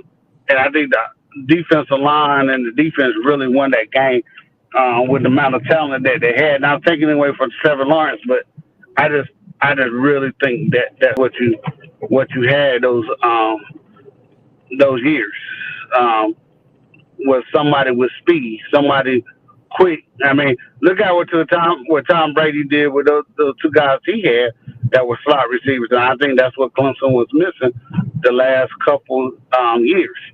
Even against LSU and Ohio State, it's like, wow, it's easy to guard. It was easy to guard Clemson. And you just saw it going that way. Just get the speed out on the field. And I think Clemson has one of the hardest schedules by what I see coming up this year. Wake Forest, North Carolina State, Miami, Notre Dame. And I think Florida State is going to be decent this year. They're going to improve for Florida State standards. One of the hardest schedules in the ACC. In the ACC, huh? Is it harder than Ohio State's? No. Is it just as hard as Georgia's? I don't know who Georgia plays in our conference this year. Oregon, but it's harder than Michigan. Huh? Oregon and Georgia Tech. Okay. Well, Oregon's going through a transition. So, I can go to that. Kentucky, they're going to be good. You don't know what Florida's going to be. So, South Carolina, you still don't know what they're going to be. The teams that Clemson got to play are pretty much proven. We already talked about Michigan and how their first, 6 games are terrible. I know they still got to play Ohio State and Penn State, and then they got to play Iowa. But I really think that Clemson has a very hard schedule this year, and and I think Louisville. Did that receiver transfer from Louisville to Alabama? I can't remember his name, but I know they were talking about that because they was complaining about them cutting in. So So I don't know how good Louisville is going to be, but I know Louisville's Cunningham was talking junk saying that they should have beat Clemson last year, and they possibly should have. There's a lot of teams that Clemson should have lost to, because usually, and I want to look at this from a game control situation. Clemson controlled the game a lot against some of those teams they lost to. They had close games with. They just the offense couldn't perform then. Who you putting out there? Louisville. Oh, okay. But hey, man, it's gonna be a. I'm starting to talk about Louisville, so I went with Louisville. Okay. Yeah. You got Clemson now. How about that? Georgia Tech. Yeah, I mean, Georgia Tech. Man, I can't believe Syracuse lost their quarterback for the year. Yeah, that's crazy. I didn't see that. Yeah, he's gone. So that run before Wake Forest is going to be pretty difficult. NC State's going to be good. And Boston College is very underrated. I know they lost their offensive lineman that was supposed to be top ACC player. Boston College has a very good quarterback. Think about how good Phil Colbert was a couple years ago. Everybody was talking about him. So I know that they were talking about Pittsburgh should take him if he comes out and then he gets hurt. And that Flowers guy at the slot, he's pretty good. So Boston College is very underrated, and they got a pretty good head coach. So I think Clemson has a tough game. That stretch, Wake Forest State, Boston College, Florida State on the road. I think those four are very hard. That's why I say I think their schedule is a little bit harder than what most people say it is this year. Okay, DeAndre. All right, Mark. Have a good one. Appreciate it. All right, bye. 2 more calls. Let's get these 2 in. 2 of our favorites. Here we go. Tim's here. Tim, how's it going? It's going good. How you doing, Mark? I'm good. Yeah. Well, I just called in. I mean, we've already had two Clemson calls, 2 great Clemson calls, but I just wanted to follow up on that. I was talking to Jordan Bowman last couple of nights in our after hours chats. Yeah. By the way, if you guys aren't subscribed, you need to get into those Discord chats we have. You're on Mark's Patreon, but we talked about a couple of times he's told me that I didn't know. I just really thought DJ was just terrible last year, but it's not. It's kind of a. I liked what Dabo said about the fact that he was a 5-star recruit for a reason, and a lot of people forget he probably has one of the strongest arms in the country, and just what DeAndre just talked about, they had guys, the receivers kind of let them down. They don't have, like Bowen was saying, that they don't have a guy like Renfro, that slot receiver is going to pick up those hard third downs, things like that. I think Bo Collins, he's also a St. John Bosco alum that's on Clemson right now. Yep. I think his sophomore year, man, people are going to start, they'll know his name. He was a big recruit. USC wanted him really bad. He followed DJ to Clemson. And I really think that the offense is going to turn around if they can keep that offensive line healthy. One thing I didn't know also is Jordan told me they had 6 different offensive line lineups last year because of injuries, because of issues. So people are saying that, it's all in DJ's head, but realistically, if you can't trust your blind side, if you can't see all that stuff, then it's going to be hard for you to sit in that pocket. You might get happy feet, and make some bad throws along with a messed up arm. So I think their defense will carry them. You know what I mean? Oh, yeah. That front 7, the front 7 is going to be crazy. Simpson, Breesy, and who's the other defensive lineman? They have All-Americans, preseason All-Americans all over that front 7. Yeah. So that should carry them pretty well. The issue going back to what's going on in Oklahoma, I think in our society, it's not about a cancel culture. It's about when you have a coach, you're representing more than just yourself. If you're out in the street, you want to make a stupid, bigoted comment, then more power to you to be an idiot. That's fine. Well, wait a minute. Did he make a bigoted comment, or was he reading something that was bigoted off a computer screen? Those are Mark, those are 2 separate things. If I saw something in chat, this is just a chat on the internet that was ignorant, I'm not going to read that word out because again, that word's charged. Absolutely not. Yes, so I agree with that. He didn't have to read it. Did someone force him to read that? Still, it's just insane to me how we are in an insane place in this country where things like this happen. Then we have criminals on the street that walk into retail stores and swing baseball bats and shatter glass and steal whatever they want, and we just let them go. This is where we are in our country right now. We demonize people for making mistakes that are hardworking, good, solid people. And I don't know Cale Gundy. I'm just talking about based on all knowledge that I have about that anyone in public would have about how he's represented himself as a professional. We have people like that make mistakes, and we demonize them, and we cancel them, get rid of them, fire them, you're done. And then we have criminals running rampant in this country, and we just allow it. We just let it go. It's insane. Well, hold on, Mark. I don't think Oklahoma's going to hire a guy that bumped into, knocked over a convenience store and hit some people. I think you're conflating two issues, to be honest. Not really. I think our society, they're not directly related, of course. I don't want to make this political or make it into some social thing. Let's look at it in isolation. The man has a job. You are representing a university.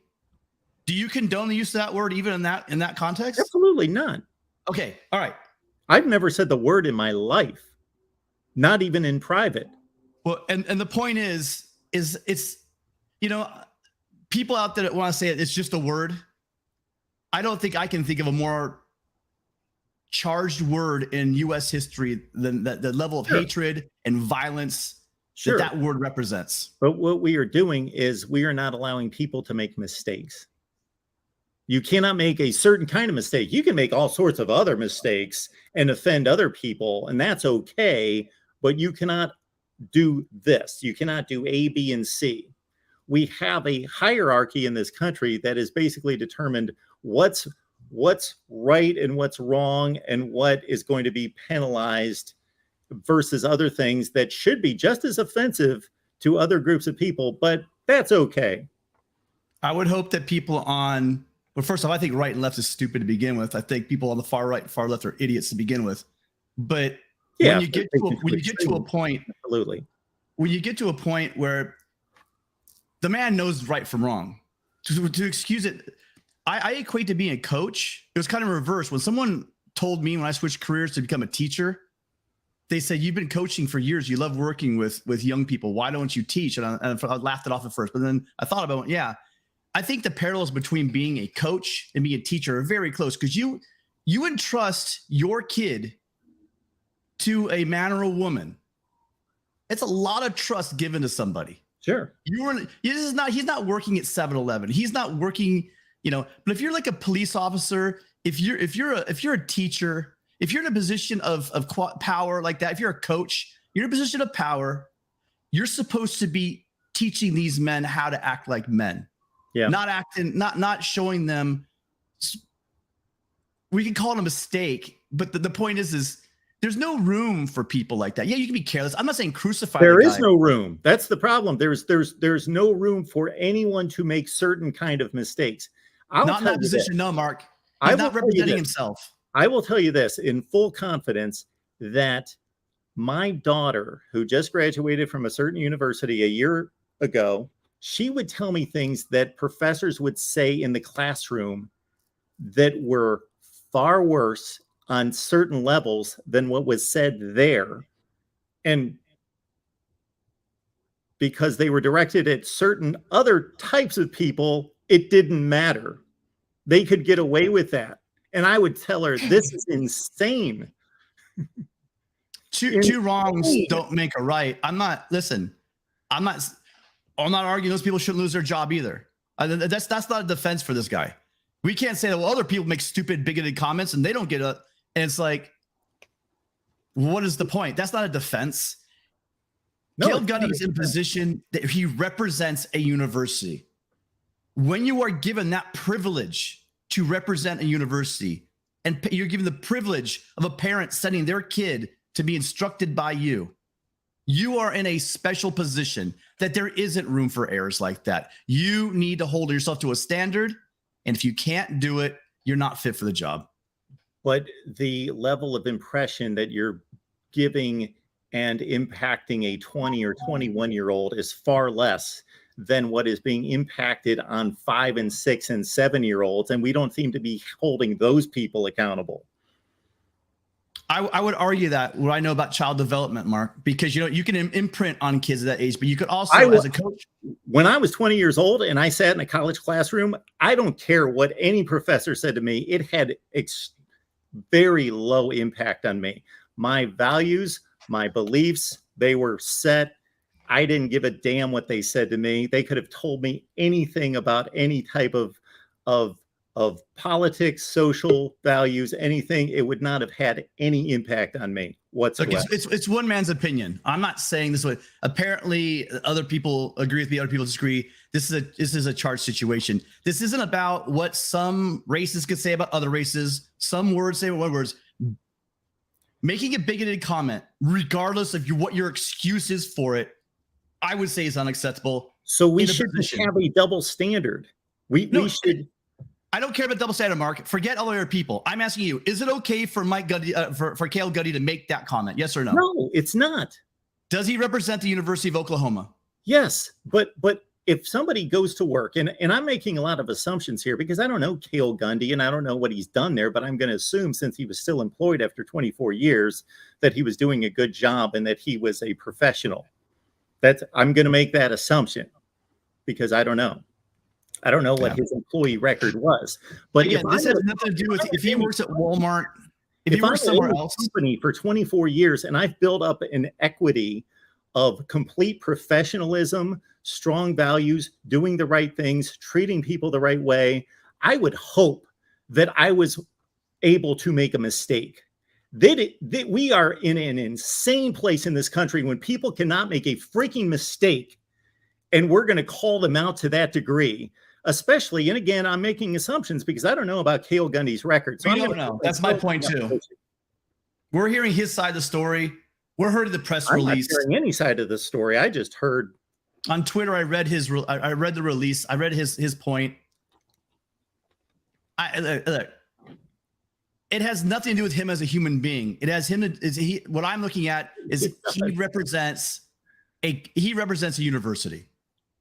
No, I mean, that's serious, Mark. This isn't a funny topic. It's not about him as a man or just being fired or making it political. This has nothing to do with race, political, whatever. This is, if you embarrass your employer, you can be terminated. You don't think that Sean Watson embarrasses the Cleveland Browns? You don't think it's an embarrassment? The two things really have nothing to do with each other. About conduct in the workplace. Absolutely, it does.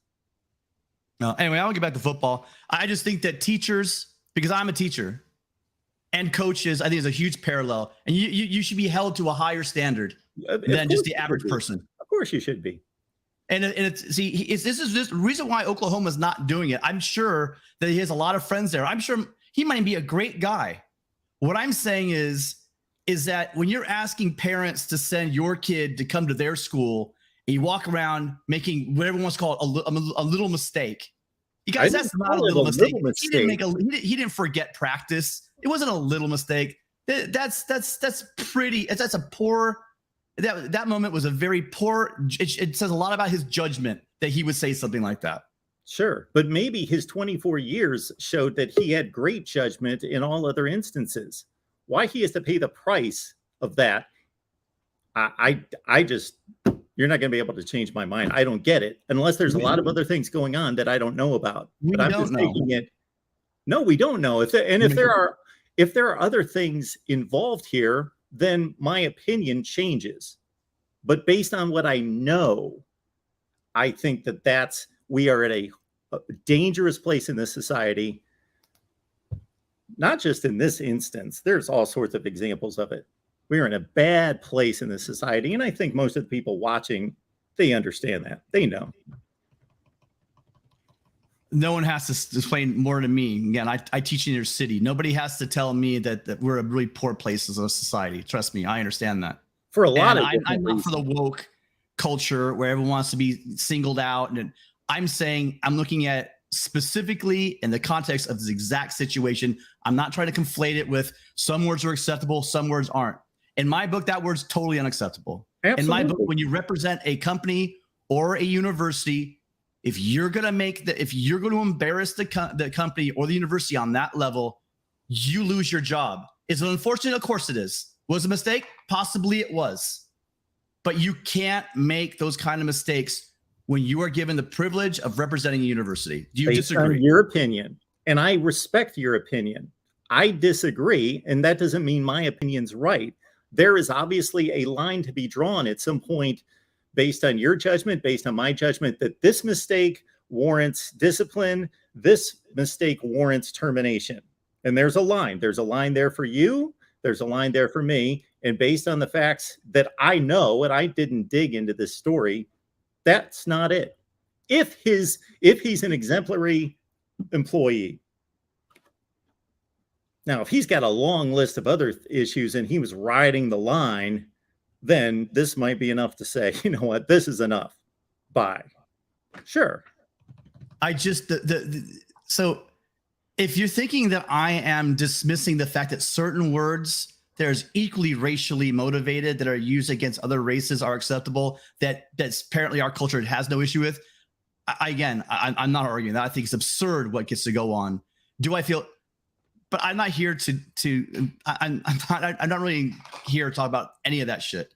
I'm here to talk about one simple thing. Mark, if you had one of your contributors using that word on one of your channels, would you invite them back, even if it was a mistake? No, I would eliminate them the second they said it. I would stop them and say, hey, and I would call them out, stop it immediately, and it would never happen again. Sure. And that's what Oklahoma did.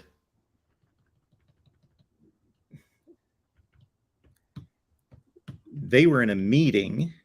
They weren't broadcasting to however many people. This has the potential. It's not going to be, but this has the potential to be watched by 1 billion people.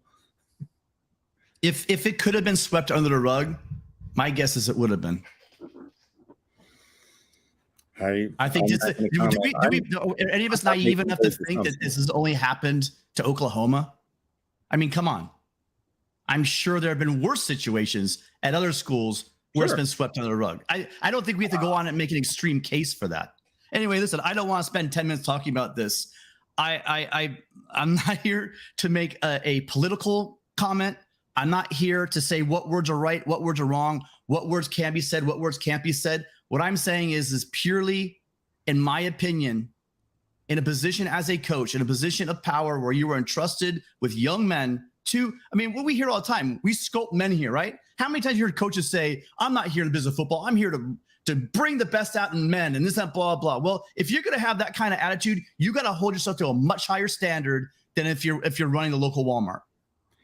It actually might teach those young men something if they saw a situation where that coach was disciplined, dealt with, where he had to apologize to them, had to talk to them, and then they saw him grow from that and continue to be what apparently he was before, which was an outstanding, again, I don't know the employee record, but good enough to keep a job for 24 years person, and then he grew from that. Maybe that would be a good teaching moment and a good teaching process past that. But no, we just go, bam, you're gone. See ya. You're out. You said one thing. In any employment, pretty much any employment job, if you threw that word out in public. Tim, you're talking about what's going on. I'm talking about what should happen. I'm trying to bring us to a place, and again, this is just my opinion, where we have a little grace. Here's a word that nobody uses in society today, and it's called grace. People should look it up. Look up what it means, that we actually have grace for other people. We allow them to make mistakes. Yeah, I need grace. You need grace. We all need grace in life, grace and forgiveness. But that doesn't exist. And listen, it has to do with this cancel culture society. I get that. But we live in that world, Mark. Yeah, we do. Okay, but why don't we? I would love to form a utopia as well. Do I think that he's a bigot? I've got no idea. I have no idea either. Okay. Maybe he is. Do I think he's the evil man? I would guess, like you just said, he's been there for a number of years. He's got ex-players coming out and saying he's a great guy. I highly doubt.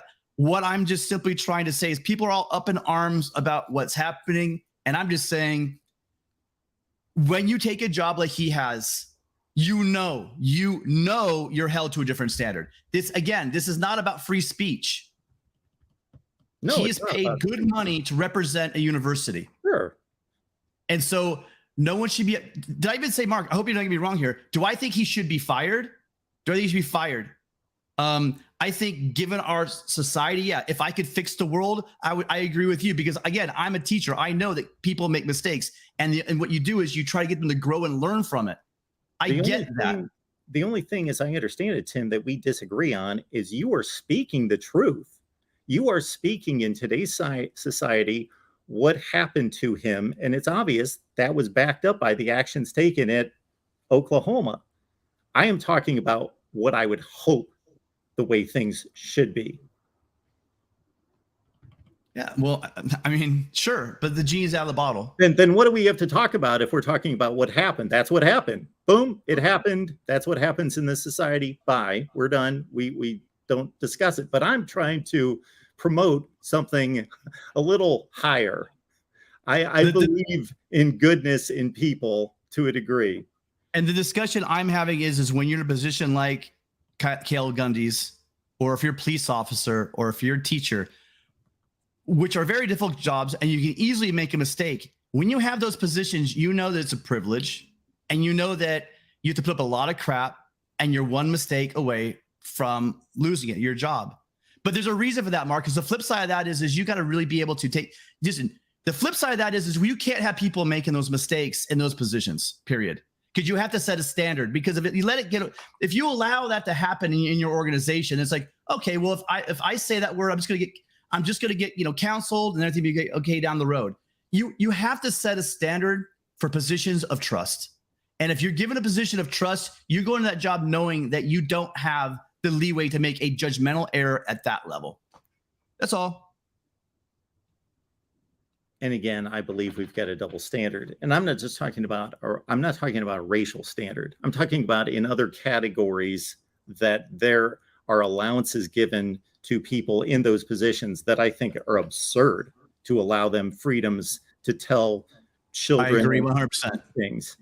What I hear from the left and what I hear from the right truly makes me just sit there and if it wasn't so sad, it would be funny the way some of these people walk around and think that they can tell people how to live their own personal lives, get into their private homes, tell their kids how to raise their kids. I think that's all ridiculous. But when you talk about a societal level, again, we're not talking about what he said, Joe Blow walking on the street talking to someone. This is a guy given a job, and quite frankly, I'm sorry, it's a privilege to be a coach at the University of Oklahoma. And if you don't conduct yourself the right way, you should be shown the door. And listen, I don't want to talk about anymore unless you want to follow up on it. I want to say one thing I noticed. Did you notice this is a weird quirk about the numbers in the coaches poll? No. There are 3 Pac-12 teams in the top 15. Okay. There are 3 SEC teams in the top 15. There are 3 Big Ten teams, 2 ACC teams, and by connection, Notre Dame. That means there's 5 basically from each of the power. There's 3 from each of the 5 power conferences. And so I know it's a preseason poll, and preseason polls don't mean crap. They don't. They're not even worth the time, quite frankly. I mean, it's entertaining, but as far as what the use they have in college football, in a lot of ways, I think preseason polls actually hurt in the long run, especially in the poll era, how teams finish up because of where they started at. But at the end of the day, you're looking at, it looks pretty even across the board, and we're trying to bury the Big 12, we're trying to bury the Pac-12 and the ACC. It's definitely SEC. The 3 SEC teams I think are all in the top 9. But it looks like there's a pretty even balance between the Power 5 conferences, as represented in the coaches poll. True. I've got a lot of things that I could say to that, but we'll keep moving here. Well, thank you, Tim. We didn't have, so I was going to say at the beginning of the conversation that we didn't have a topic like we did with the Pac-12 that would get your juices flowing, but we came across it even more so. No, see, this was so funny. This to me, this has nothing to do with race or being woke, or I'm probably, unfortunately, I got to be very careful at my work because I'm very unwoke in a very woke profession. Yeah. But I do have a lot of respect for my profession. And I would hope that Cale Gundy would have more respect for his profession, because I do believe, I mean, has anyone ever coached? You have kids looking up to you with those big wide eyes. And I know it's different when they're 18 to 22, but you know what? Not really in the society. Those guys are looking up to their coach a lot. And you know, you just, it's not about cancel culture. It's about really having respect for your profession and knowing the responsibility, period. And I'll go. I got my fans, Eric and Jeff in the thing. Again, I didn't want to talk about it for 20 minutes, but I was so shocked that people really want to defend that the use of that word as a coach. Well, you can't do that. You can't do that when you represent a university, period. It has nothing to do with politics or any other stuff. No. Nothing to do with politics at all. This is not a political comment. Not at all. It's again, I will say this with full conviction. That's something that I've never stated. It's just never come out of my mouth. And hopefully it never will. I can't guarantee, but I pretty much guarantee. I've lived 54 years on this planet, and it hasn't. And let's be really clear. I'm sorry. I'm hearing a lot of comments from Jeff Webster. This has nothing to do with being woke. You can't defend the use of that word. That has nothing to do with being woke. No, you can't. Woke is stupid. Woke is like this weird flip the wrong direction. You know, this big pendulum where everyone's going way to the top of the wrong direction. Not using that word is not being woke. It's called being civilized. And Tim, I believe you understand. I'm not justifying or defending what he did in any way. I just believe that the penalty is way too severe. And again, I'm making some assumptions here. So John makes a comment here that rushing to judgment without knowing the context in which the word was used, et cetera, is stupid. John, understand that I made the original statement to say, if this is all that happened, then this is what I believe. There might be all sorts of other things that I don't know about, that we don't know about, or that I just didn't look into the story any further to know. And then that would change possibly my opinion. But as it stands, based on what I know, that's my opinion. Yeah, and just being against racism is not woke. Woke are those crazy people running around trying to tell you what you have to think and that you have to be ashamed to be a white male. Believe me, I trust me. Yes. I understand what that all stuff is. This has nothing to do with any of that crap. This has to do with you're a coach, you have a responsibility. Anyone in the chat that wants to make it more than what I just said, go right ahead and be childish. But again, anyone that's ever worked where you have a responsibility to parents, you know that you should be held to a different standard. And that's my only point. That word has no place in society. It just because of how it hurts and because of what it refers to in our past in this country. I could say more about the unfortunate double standard about using that word. It should just be eliminated, period. But we have this double standard about who can, who can't. And I agree that everyone should be held to the same standard, regardless of your race or what word you're using. If it's a word that's out of bounds, if it's a word used in hate or in ignorance, regardless of the word or regardless of the person saying it, it should not be based on who says it or what they say. Yeah. Hatred in any degree, in any direction, in a position of power is wrong. Yeah. I can't go around. I'm sorry. I'm not smart enough to maybe hold an index card in my pocket to say, I, as a white male, can't say da, da, da, da, but they can say da, da, da. They can say. Mark, do you know you can't say that word, though, as a white male? I know as a white male, that's not my place to say that word. Right? Yeah. I don't need an index card to know that word is a complete ignorant, bigoted word. I don't need an index card for that. I would hope most people would not need an index card for that. Absolutely. Mm-hmm. Yes. Yeah. All right, Mark. Well, have a great day. Appreciate it. All right. You know, I was going to wrap this up like a long time ago, but we got George. We got Coos Walker. We want to hear from them. Hey, George. Oh, my God. George. There you are. Can we just agree to disagree? Can we agree to disagree? Man, man. To an extent, possibly. Can you hear me? I can. Can you hear me? Okay. I can. I usually do this on my phone, but I'm doing it on my tablet because nobody would post the link in the chat. But since I was on my tablet earlier, I could go all the way back to the beginning, and I scrolled back and found it. Anyway, fuck, my hair is getting so long.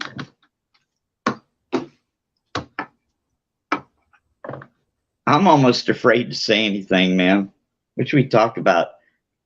You say whatever you want, George, within reason. Hey, all right, here's an idea. Get one of those things that they use in a sushi restaurant that makes, you know, the spring rolls go around, or the sushi. You know what I'm talking about? Not a big Have you ever sushi seen guy. one of those? I've had it a Well, it's couple like times. a train track. It's like a train track. The food goes around and around, and you pick what you want. Oh, sure. Yeah. And then you could put your helmets on it, and they could go around and around and around. So, nope. I would keep people entertained while I had boring things to say, I guess. We could. Yeah. If somebody wants to send that in. Yeah. Or you could just rig one up where your kid rides a bike and it pulls this thing around like on a clothes hanger wire, and all the helmets are riding around. Yeah. My boy has better things to do. Have you ever heard of a show called Full Measure with Cheryl Atkinson? It's on TV. You ever heard of that? Not aware of that one. It's on TV, and she has a YouTube channel also, Full Measure with Cheryl Atkinson. And all she does is investigate. And last week it was about the COVID narrative, and the week before that it was science wars or schools or something. It's always down to earth, as objective as you can get on any subject. I'm just saying, I can't explain what takes a half an hour episode to explain about all these subjects we're discussing. We can't do it in a sound bite, you know? And it appears to be objective. It's an objective point of view, which is hard to find anymore. But here's an example that's not in her TV show. The Communist Party wrote a book 50 years ago, and it said, we're going to go to America, and anybody that opposes us, we're going to call them a fascist, and a Nazi, and a hater. And even though it's not true, they said if you call someone that name enough times, eventually it sticks. And these are buzzwords. They carry a lot of weight. So you just keep calling someone a name over and over and over again. And pretty soon everyone thinks they're a fascist or a Nazi or a hater. I see a lot of that going on nowadays. You and me. I sure do. They never talk about what you actually did. They just call you names, you know? No, they don't talk about the truth. They don't talk about, yes, laying out the story or the facts. It just becomes a big name calling, and they know that they've got those certain names in their back pocket, and they can just spew you, just spew them out at you, and that's going to cause the other person to back down because they're afraid to be called out on social media in that way. Yeah. It's to separate and divide the country into factions. And a house divided cannot stand. So there we go. Down the tubes. That is right. Also, the Biden administration purportedly has strings attached to all the school money now. If you don't teach the kids this CRT and the LBGT XYZ, and how can somebody have all the letters of the alphabet and the rainbow? I don't understand. But still, all the letters, all the colors, and critical race theory. If they don't teach that, then they don't qualify for federal funds. So as far as being a teacher goes, you're more just like an order follower. You're going to do as you're told or else. No room for conscience, no room for your beliefs. You'll do as you're told. And that's what happened in Germany, didn't it? All those war crimes, they were order followers. Killing all those innocent people. George, we'll wrap it up this way. I agree with your statements there. And that's obviously much more important than what we talk about here on a daily basis with college football. But the reason we were talking about the previous situation is because that involved a football coach. Therefore, we're going to But we don't even know what he said, Mark. We don't even know what the guy said. No, it's assumed what he said. We're guessing. And plus, it really depends on how you pronounce it, as far as I know, from what kids tell me. You better say it this way, not that way. Because one way is okay and the other way is not. Although I wouldn't try any of it nowadays. Anyway, the reason I called, the most interesting thing about college football this season is all the new coaches. It just adds a whole nother level of excitement to it.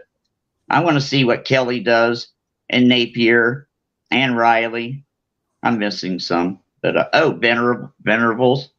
All Kelly, of them. This is good. Another layer of excitement. Yes.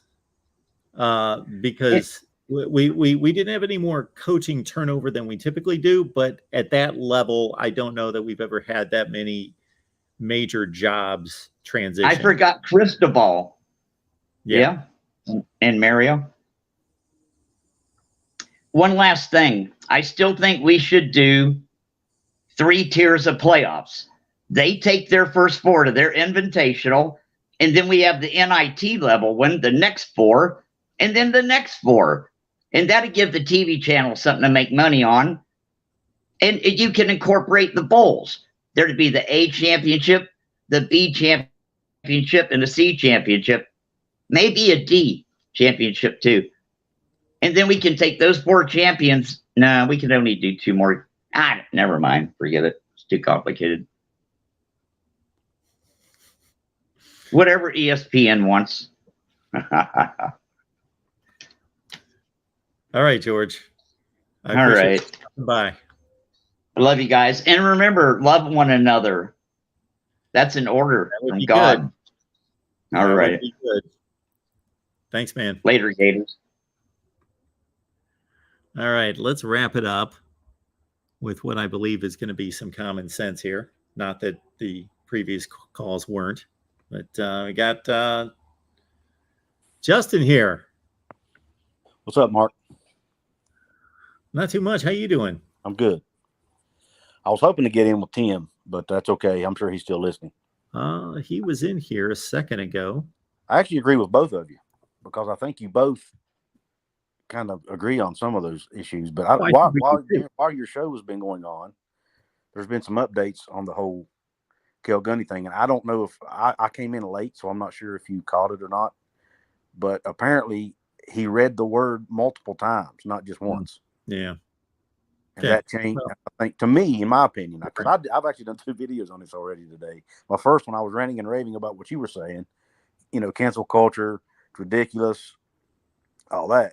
Then when I said he did it multiple times, it kind of changed my opinion because then you know what you're doing. Sure. Once you read it once, yeah, you stop and say, okay, wait a minute, I don't need to go any further, or at least you're going to be more alert and aware of what you're saying the rest of the time. Whatever he's reading. Yeah.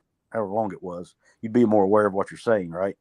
Yeah. So if you see that word coming up, then you'd know to stop yourself. And the fact that he didn't stop himself, to me, was an egregious error in judgment. I'm not saying he's a bad person. It doesn't make him a bad person. Yeah.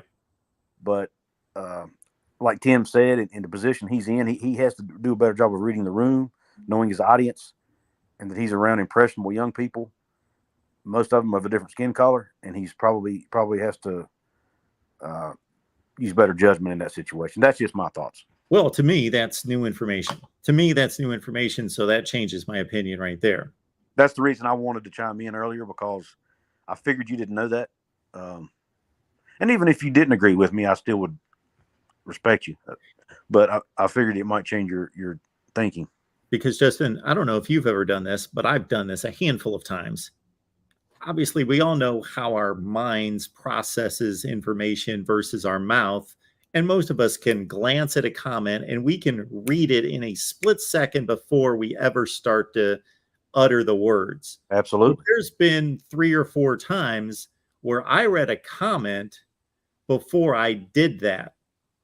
That 3 out of a zillion times that I've ever read a comment, I started reading the comment, then I read something that I didn't want to put out there. Right. And so that's how I kind of envisioned thinking he shouldn't have done that.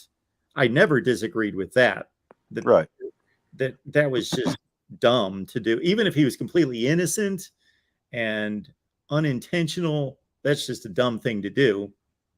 But we can put it in the mistake category. Now, with this new information, at least new to me, that he repeated this 4 or 5 times, well, yeah, that's... Yeah. And based on some of the comments that Tony Altamore and some others were saying, it was with it, which I didn't know this, but apparently they said it was it was really odd. They said he just kept saying the same things over and over. Yeah. So I don't know what was going on. I mean, but whatever it is, I think Oklahoma made the decision that they felt was best for the program. Yeah. Before this thing escalated and got out of control, and before it could hurt recruiting. I mean, and all of this, I hate it for him because he's probably deep down, he's probably not a bad guy. He just made a terrible mistake. And, but the position he's in, I agree with Tim, the position he's in, it's not a mistake you can make. So unfortunately, you brought up a good point right there. And we see this time and time again in these situations where, let's say, a company drops an athlete because an athlete said something, posted something, and the company just wants to say, we want to distance ourselves. Mm-hmm. The company could believe, the men and women running the company could believe, okay, that wasn't the best thing to do, but it's a forgivable thing. But they're making a business decision. Yes. Just like Oklahoma could be making a business decision thinking, we would love to give him a second chance. We would love to go through the process of talking him through this, getting him some counseling, giving him better direction, those sorts of things. But we can't afford to do that. We got to make a business decision. Right. And I think that's what it is at the end of the day. I see the comment about the rap lyrics. If that's true, I don't know, man. That it's not very egregious to be reading rap lyrics. I don't know, but still, yet, I mean, I know as a white guy, I'm not going to be reading rap lyrics probably in front of that audience.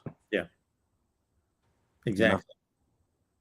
So that's, in my eyes, that's not a good defense because, again, you can look at the lyrics, and if you hit the first offensive word, then you just shut it down from there.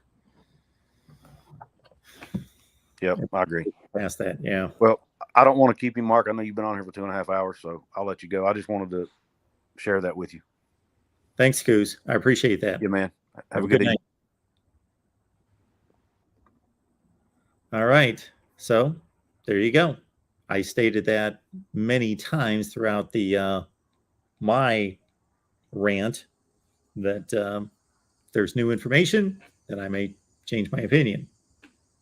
I still think that we're in an insane environment in this country. And again, I will use my daughter as an example in her college experience. And her college experience was phenomenal. She loved it. But she had multiple professors say things. And I'm not even talking of a racial tone. I'm talking about yes, just insane things that in some ways worse than this, because we're talking about people's freedom, right to think, right to decide, like basically saying, if you don't think this, if you don't agree with me, then you're going to get a bad grade. Multiple teachers.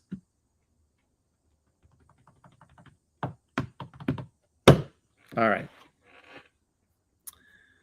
All right. So that is our Big 12 preview. that's our Big 12 preview.